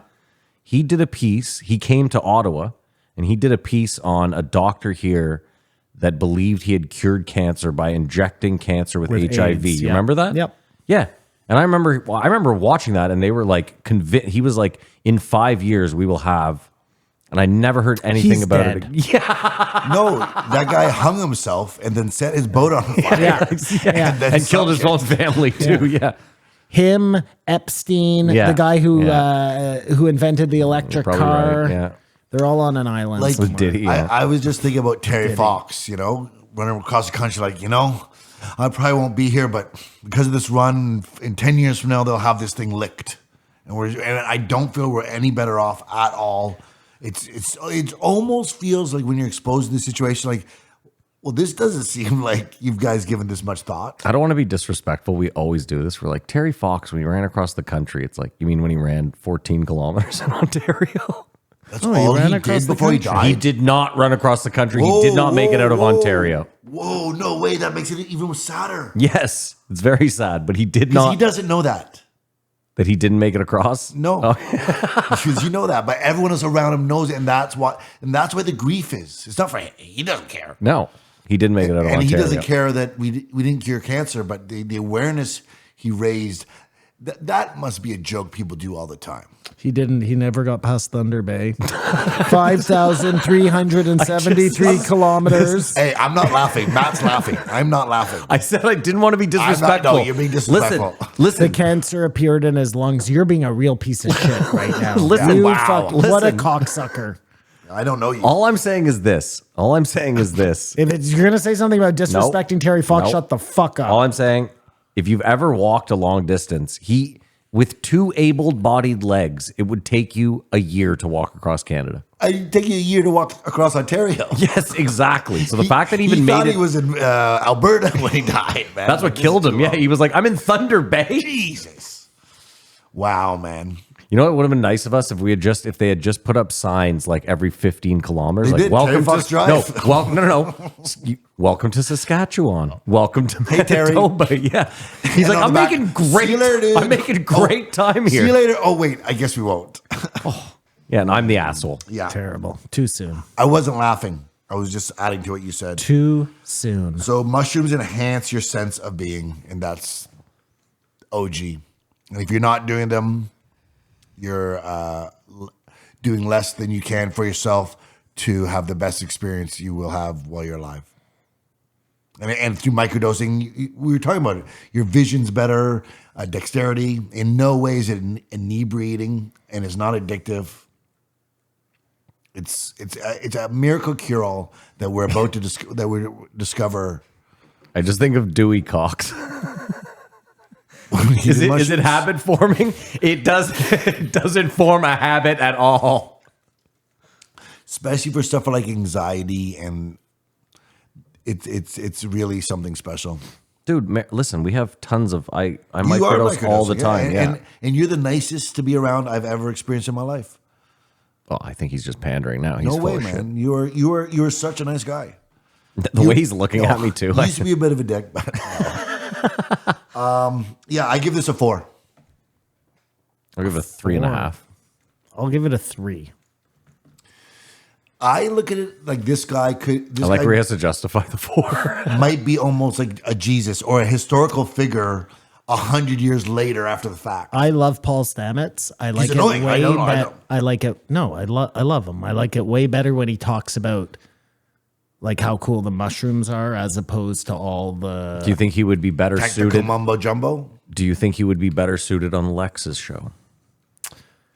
I think he'd be good on Lex's show. Better than this? Yeah, I think Joe ends up in these weird loops where he wants to argue these points. Like as soon as it gets to something that like slightly disagrees with his life view, Yeah. he feels like he needs to like straw man it and or not straw man it, but stand up for it, and then you end up in these weird. You get stuck. So I think Lex is better like that because you don't get that. Latest on Lex, just to because we do, you know, the Lex Friedman experience. Andrew Callahan, very interesting. He was on very Lex? Interesting, yeah. And it's Channel 5. Yeah. Andrew Callahan. all gas, no brakes. Sick. Yeah, and it's I wanted to be the one to tell you that. it's really good. I was waiting. And it's really good. Of course, Andrew Callahan seems like a really like genuinely good dude. Well, it's very Oh, interesting. you find out he's not a good dude at all. He's actually a real piece of shit. You know, Satan. But maybe Paul Stamets needs a cuter spokesperson. He Yeah. needs a Greta. He needs a Greta Thunberg. Yeah, he No, does. you Yeah, know you're what right. he needs? I agree with he that. He needs Kamar. an OnlyFan with girls wearing mushroom cap bikinis. Yeah. Yeah. Well, I feel like he's a visionary on a mountaintop screaming, and hopefully people sign up for the app. He's a visionary on a mountaintop this screaming. is crazy to me when a guy like this comes on and says he doesn't have enough to fund this amazing new thing that could change everything. It's because he didn't get on Epstein's plane. Hey, Joe, you motherfucker, you know who does have enough? That's a great you. point. Give him a couple of $1 million bucks. What are you point. fucking doing? What are you going to do with all your money? What are you going to do? a great You're going to line your coffin with it? Like, come on. It's a great point, Simon. Come on. And oh my God, what episode does he not? In what episode did he fucking tiptoe around the headless horseman this week? What do you mean? In one of the episodes, they literally talk about somebody cutting somebody's head off. They do. Do they? you I don't ta- remember. Yes, they do. Do you take notes? That's what he and was going to ask Who you. cut whose head off? No, remember the guy that was on the Innocence I think Project it was. guy? I think it was in Oh, the yes. original or in the first podcast of the week. They talk about somebody cutting somebody's head. No, it's not. It's in the last one with what's his name? Neil, we'll get there. Well, he doesn't even know. He so. brings up Sheldon Johnson. No, he's No, saying they talk about a someone different getting person their who head cut cut off, somebody's which is a head perfect off. segue into like, To oh, Joe I actually had a finally guy here in your chair that cut a guy's head off like 2 weeks ago. Because we know Joe won't talk about things. He's trying not to. He doesn't want to insult the we- Innocence we Project. That's what we got to. Yeah, But this one was Exacerbates that. almost like egregious, you know?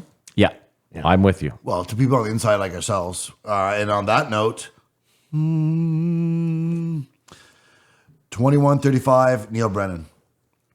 And what's interesting about Neil is he has the full hero's journey.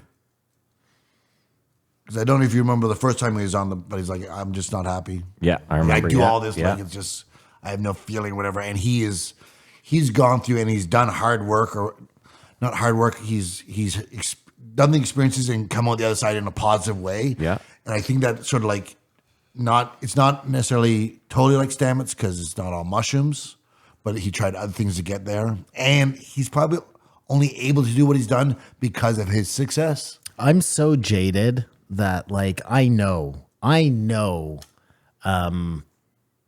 this guy's coming from a totally good place. You know what I mean? Like I don't think he's like a bad dude, but the whole time I'm listening, I'm just like, fuck you. Fuck you. Fuck you. Fuck both of you fucking assholes.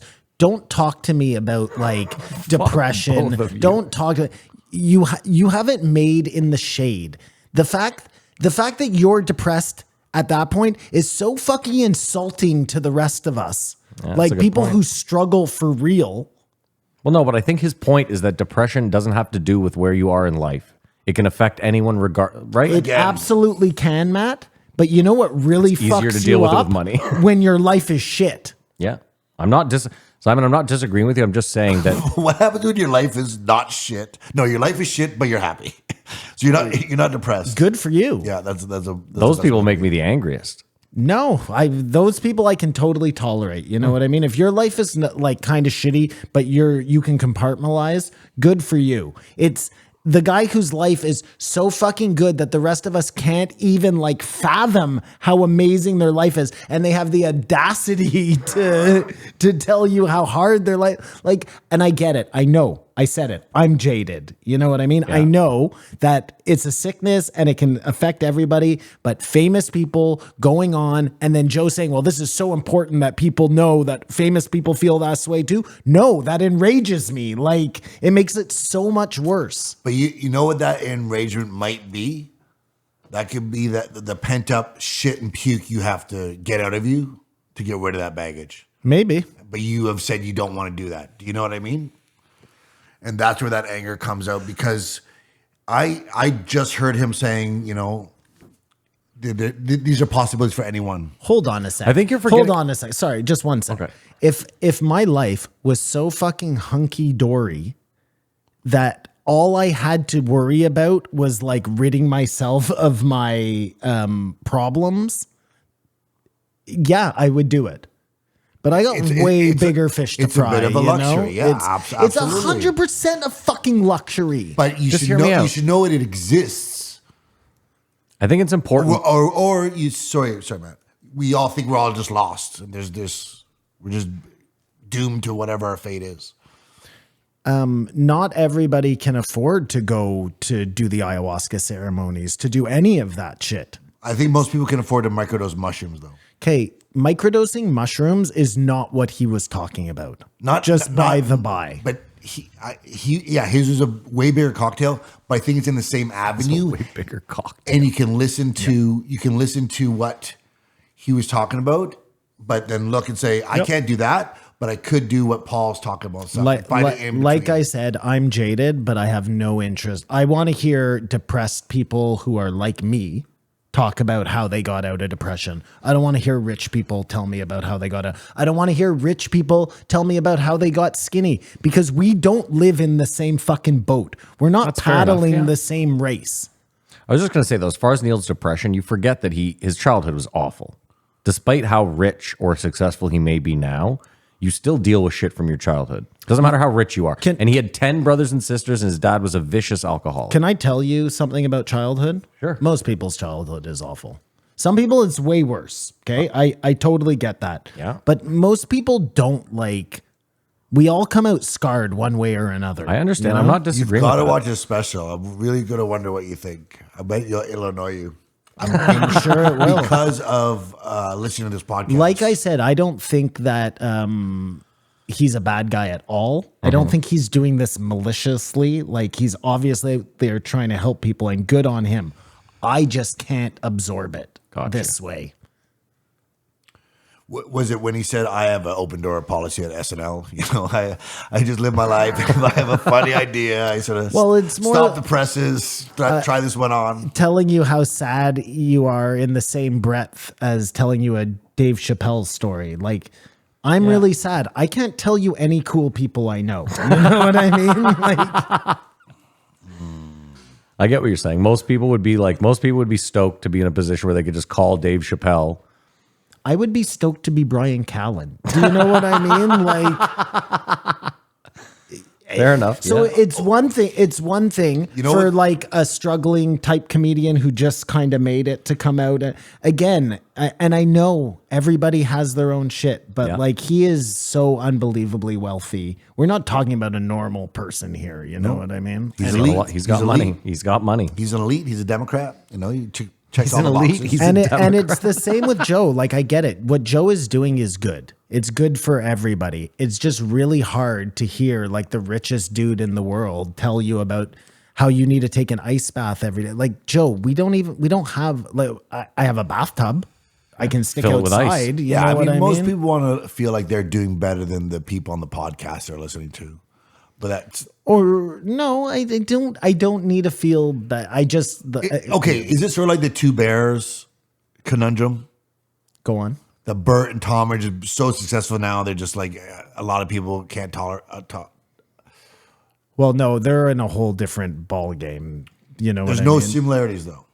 I don't see a similarity between Bert and Tom and Joe, because Joe, But if you heard Bert or Tom talk about how depressed they were, like when all those people got mad yeah, at me, no because they thanks. doubled my plane, Yeah. Well, I mean, how hard it is to beat you, me. you Like, I mean- brought it on yourself. But again, even if they didn't bring it on themselves, it's like listening to Brendan Schaub complain about people being mean to him on the internet. Hey, asshole, like, you have these. Yeah. You shouldn't even be where you are, let alone. Anyway, you know what? I don't like this whole thing. It became something it wasn't. I'm jaded. Take a breath. I don't like listening Take a to breath. fucking Take a breath. It's gonna be all right. these guys. I thought it was interesting when they talk about there's always the conundrum of the creatives and the suits. And when the suits come in, they always ruin the thing. Yeah. But how many things are there that the suits did that and they failed? It's not like every single time, because it's show business. And you have to have money to do these shows, to pull it off, to get away with it, to get 2 seasons out the belt, to get the audience to actually. And how many times did they say, yeah, we'll stay out of the suits, and everything just, they lose more money. It's all flooding back to me now, all the things that enraged me about this podcast. This is like the 4th time he's been on. Yeah. We get it. They stifled the Chappelle show. Like, Yeah. we've heard this story a million fucking times. Guys, it's true. You're What not are we wrong. doing here? Well, I felt Neil was on to debunk every view that Joe and I sort of share along the way. He definitely disagreed. He COVID, definitely vaccines, disagreed with a few George things. Yeah. Floyd, with Trump, with everything, really. I think that Neil sees himself as like a total equal to Joe. You know what Yeah. I mean? Fluoride. Whereas most Fluoride. people don't have the chance to question Joe, so Yeah. he was Yeah. going to use his fame, Yeah. in air quotes, to fact check Joe. Yeah. I skipped over, but this started, and I thought it was going to be better. I still think I like this podcast, but they were talking about, because OJ just passed. Rest in peace. Rest in power. They You knew hear that? OJ had passed? Yes. No, they didn't. They did? They talked about OJ dying? Well, they talked about Norm MacDonald making fun of OJ. Yeah. Yeah, and that was And what Neil it'd started be with that. Really weird if they So this was a current episode? I know. I don't fucking get it. Tucker Carlson was there 3 weeks ago. oh my God, have you guys seen Tucker Carlson on Kill Tony? Okay, I was going to talk about this. Post show. On the post show. Yeah, But post show, have you seen yeah. it? No, I have. I saw clips, obviously. We're not doing that. Listen, I saw clips, Kamar. What do you want from me? No, he wants us to do it right now. talk about a guy who looks like he would just be so lame in real life. Tucker Carlson. Yeah. I think I was telling Matt when he goes on, they come out on the stage. Tony says something funny. He does his retarded laugh. And Joe turns to Tony and says, he really laughs like that. He's been doing it all day. But when William Montgomery goes, I've got to ask you, did that guy suck Obama's dick? And he's like, I didn't see that. I know the answer to that. Yeah. Oh my God. I didn't see that. I know the answer to that, and it is yes, he did. And Joe goes like this, like, what the fuck did he just say? Like, and Tony sees his face, and he's like, hoping. Like Joe is so uncomfortable because I think he thinks Tucker thinks he's only in the theater, and this isn't going out Live? And but then it's not. They edit it. And then Tucker goes, "I'm just kidding. No, I'm not kidding. He sucked his dick." And Joe's like, keep wanting to tell him to stop. Anyways. I saved it for the post, Joe. I'll show it to you. Oh my God. Wow. That's crazy. What were we talking about? Norm Macdonald doing jokes about how OJ killed. I watched the 11-minute It's crazy. montage. Yeah, it's hilarious. And it's such a truth teller thing. Yeah. And But they let him do that too. until they fired him. Well, okay, but I mean, he So got. they did let him do it. Well, they did though. He got fired because he didn't rate well on the show. No, he did. He got fired because he was making jokes about how OJ killed him. And I don't think that's why he got fired. That's exactly why he got fired. Are you sure? And no one was laughing at the jokes either. But it was like this. The whole world. If you watch the clips, there's people laughing. No, on some of them, but Yeah. I just remember I never got who's the one after him, Colin. The guy that yeah.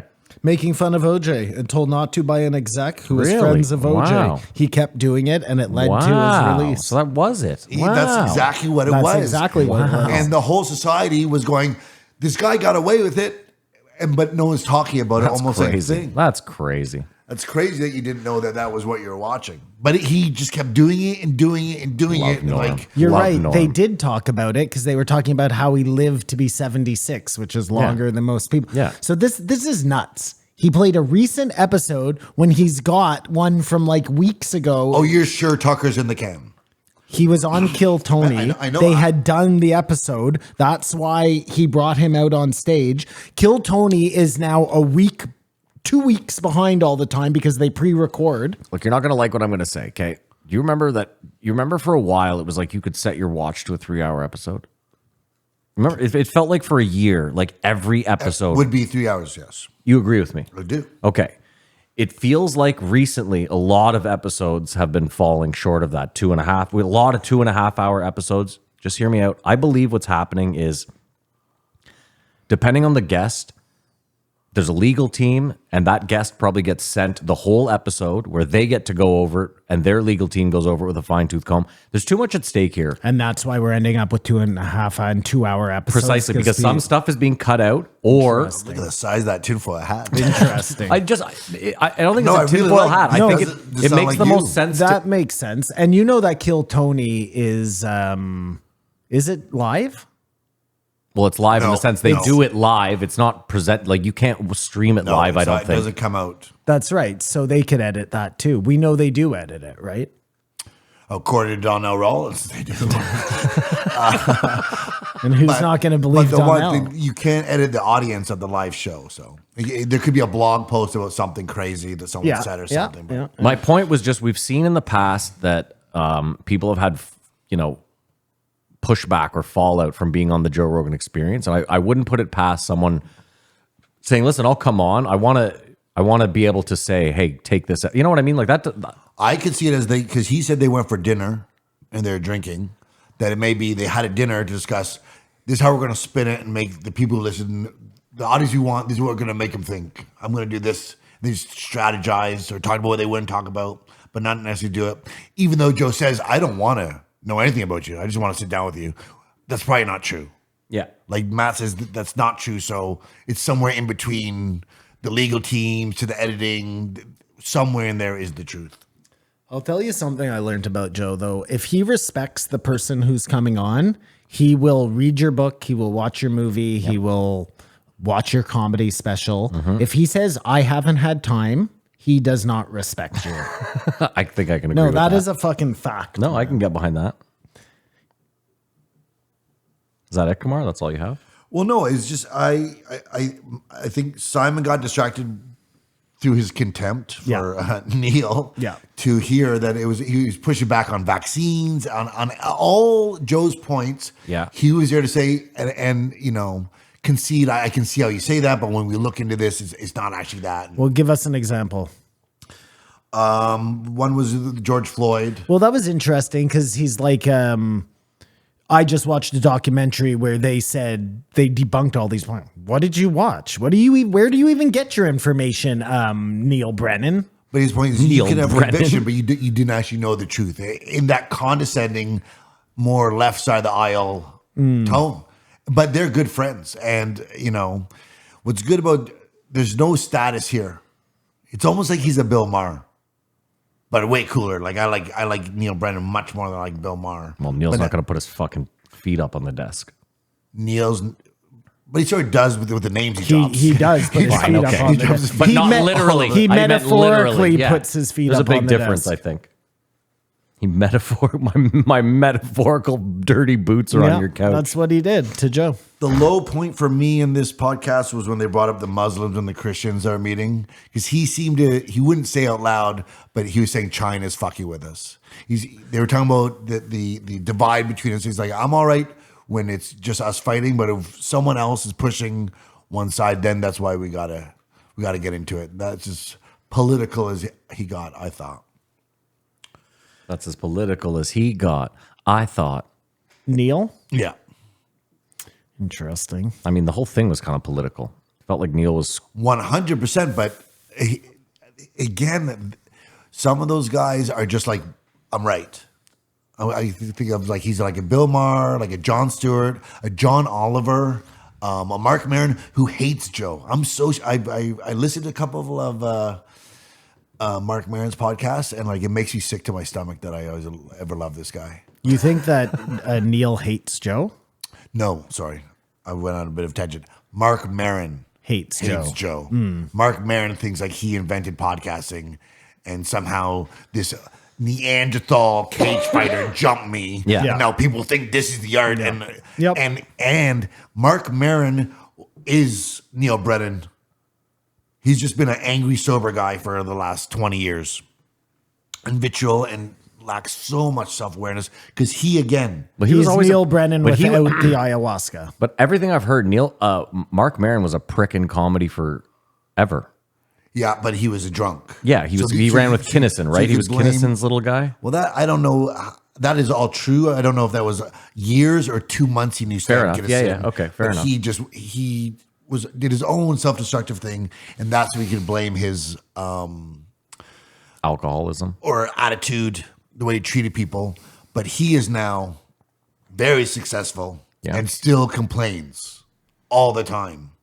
Alan Neil Brennan, without the I've come out the other side. And so if what Neil Brennan does you found infuriating, you'd fight it with Mark Maron too, because you're a millionaire telling me about how hard life is. I don't fucking get it. It's also crazy. It's like you're a millionaire. You're super. You interviewed Obama. He came to your house. Oh, he mentions that in every of course. podcast. Yeah. Well, why wouldn't like you? in this seat that where the president sat, I had so did I. No, I swear to God, he's insufferable. It's the exact same thing. That's why I brought that up. But Neil Brennan, Jon Stewart's probably my favorite. I'm trying to think of like He said he let all his hate go, all his resentment. So do you think he made up with his brother? I thought that's what he was going to say. That's what I thought that he was gonna say too. My Yeah, brother, yeah. who I loved, who I forget his name now, because I listened to his podcast. Yeah, Neil He deserved- and Brennan. Kevin Brennan. Yeah. Kevin Brennan, who always bugged me because he'd talk about taking Sarah Silverman's virginity. Ugh. And I was like, I like Sarah Silverman so much. Like, I think she's hot. I don't agree with her politically or anything like that. And I don't like how you're saying that about her because you're a jerk. And you're like talking, how you deflowered her. Like, it's enough that you slept with him. You don't have to go that far. And I doesn't think it does her any service either. They talked about one thing. They talked about how there's no uniform agreement. Like the reason why you don't have to worry about the divide in our society, say the left and right in America, is no one agrees on anything. Okay. Like they talked about how everyone thinks it's just in America there's rules on abortion. Yeah. But you go to other places, there's harsh rules and there's other stuff. And they would say, you're crazy how you're doing it, but you're a different place.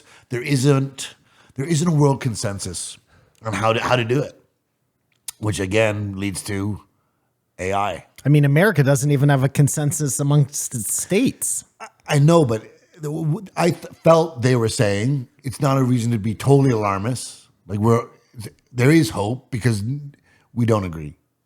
Whereas he was talking, I think it was this one he was talking about the civil rights. It's like George Floyd was happening like every week during the civil rights era or movement. I'm sorry how I butchered to describe that time period. I get what you're saying. But it would have been the anti-war movement. And again, you'd don't know what side you'd be on, but you assume like with your sensibilities, if I was there, I would have been anti-war. If I was there, I would have been fighting for equal rights. Who was it that got dragged behind the truck? Emmett Till? Was that his name? I think he got hung. No, I think they dragged him behind a truck. And then hung him. Anyways, just unspeakable. There's a movie that I recommend everyone watch. It's called Mississippi Burning. And it will it'll cut you to the core. It's with, what's his name there? Boseman? No. Gene Hackman, right? I think Those are the white guy. It's about some guys killing some black guys in Mississippi or something. But if you think about the time period. This is an old movie? Yeah. But it's really, really fucking like someone showing you racism when it is actually applied, it doesn't feel good. Of course not. Really? No, I guess no, but it's my theory that I don't believe racism like it exists, but I think it makes anyone uncomfortable.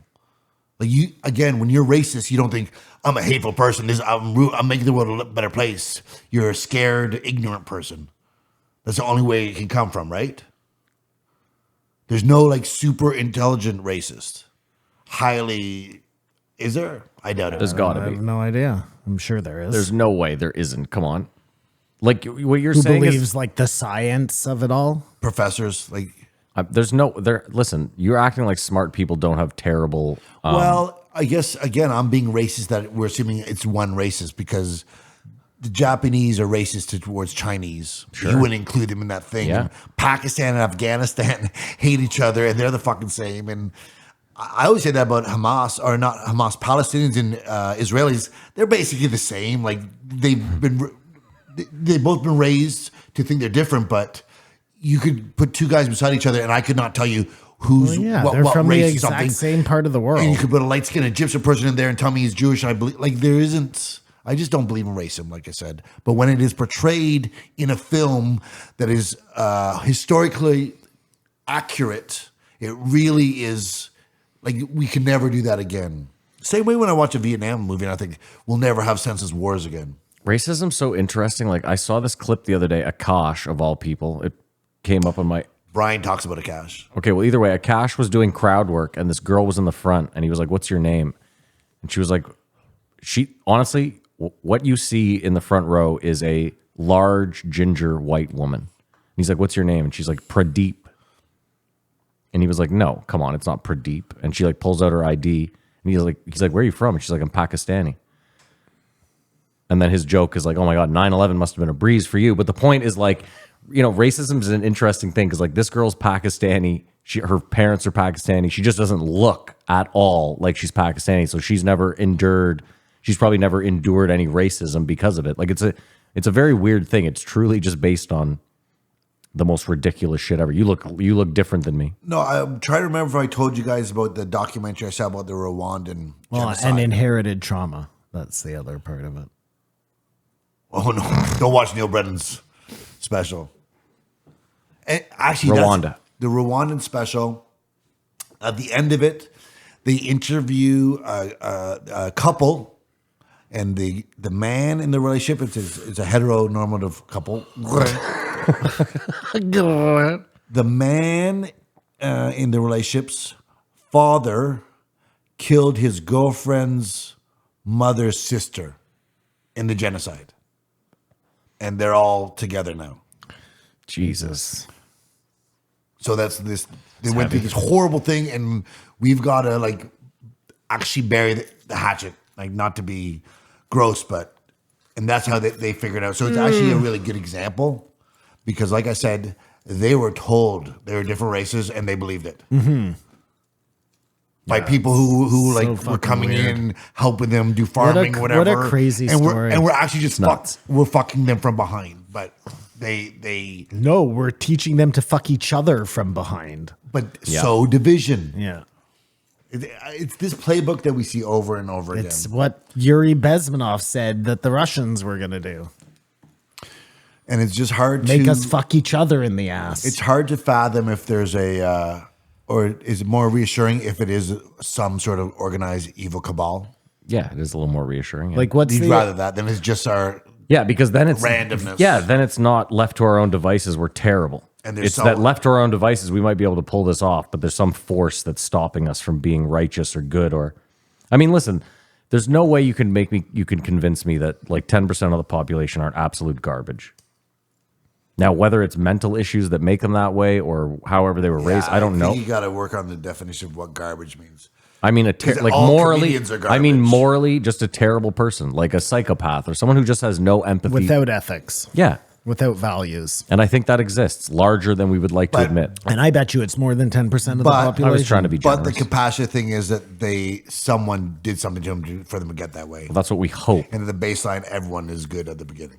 You know the old adage, it's the guy and his son and they're looking down at the cows. Yeah, you run He down says, and let's fuck 'em all." walk down there and fuck one of those cows. No. Let's run down there and fuck one of them cows. No, let's walk down there and fuck them all. When really the dad looks at his son and is like, no, we're just going to teach the cows to fuck each other. yeah. And then we're going to sit here and watch. Colors. I am a gangster walking, psychopath talking. Doesn't that- King of my jungle, just a gangster stalking, living life like a firecracker, quick as my fuse. Doesn't that seem like Get some us weird dead back. propaganda? The colors I choose, red or blue cup of blood. It just don't matter, sucker, die for your life when my shotgun scatter colors. Because that movie was scary in that you were like, I can't believe the streets of LA are just running wild with the police and gangsters shooting Yep. each other all the time. And they're in prisons ready to kill each other. And it's, again, division. You don't think that's what was really happening? That was just a psyop? No, I think it was really happening, but we also know that those gangs are being funded by the CIA. yeah. Like Kamar, they're the cows that they taught to fuck each other. one more example. Yeah, so I did not get affected as much as by Neil's talking about his journey and telling me how great everything is. But I think it was inspiration And the first time I heard him talk about it, I was a little more apt to listen. But once you hear it, Yeah. and he wants to come on and give us an update all the time on his mental health, like, dude, Yeah, I know. dude, I'm with you. I give it a 3. 2.5. I give it a 1.5. All right, well, that's an episode. If you made it this far, incredible. Maybe you're willing to go a step further. We have a Patreon if you want to support the show. You can do so for as little as $5 a month. Head over to patreon.com/JREE podcast. What's wrong, Kumar? Oh. For that $5, you'll get the post shows, the show after the show. We shoot the shit, talk some non-Joe stuff. And you'll also get old episodes of some other stuff we did. That's about it. Other than that, we want to thank our sponsors. We hope you have a great week. Enjoy your weekend. And as usual, Keep your eyes open.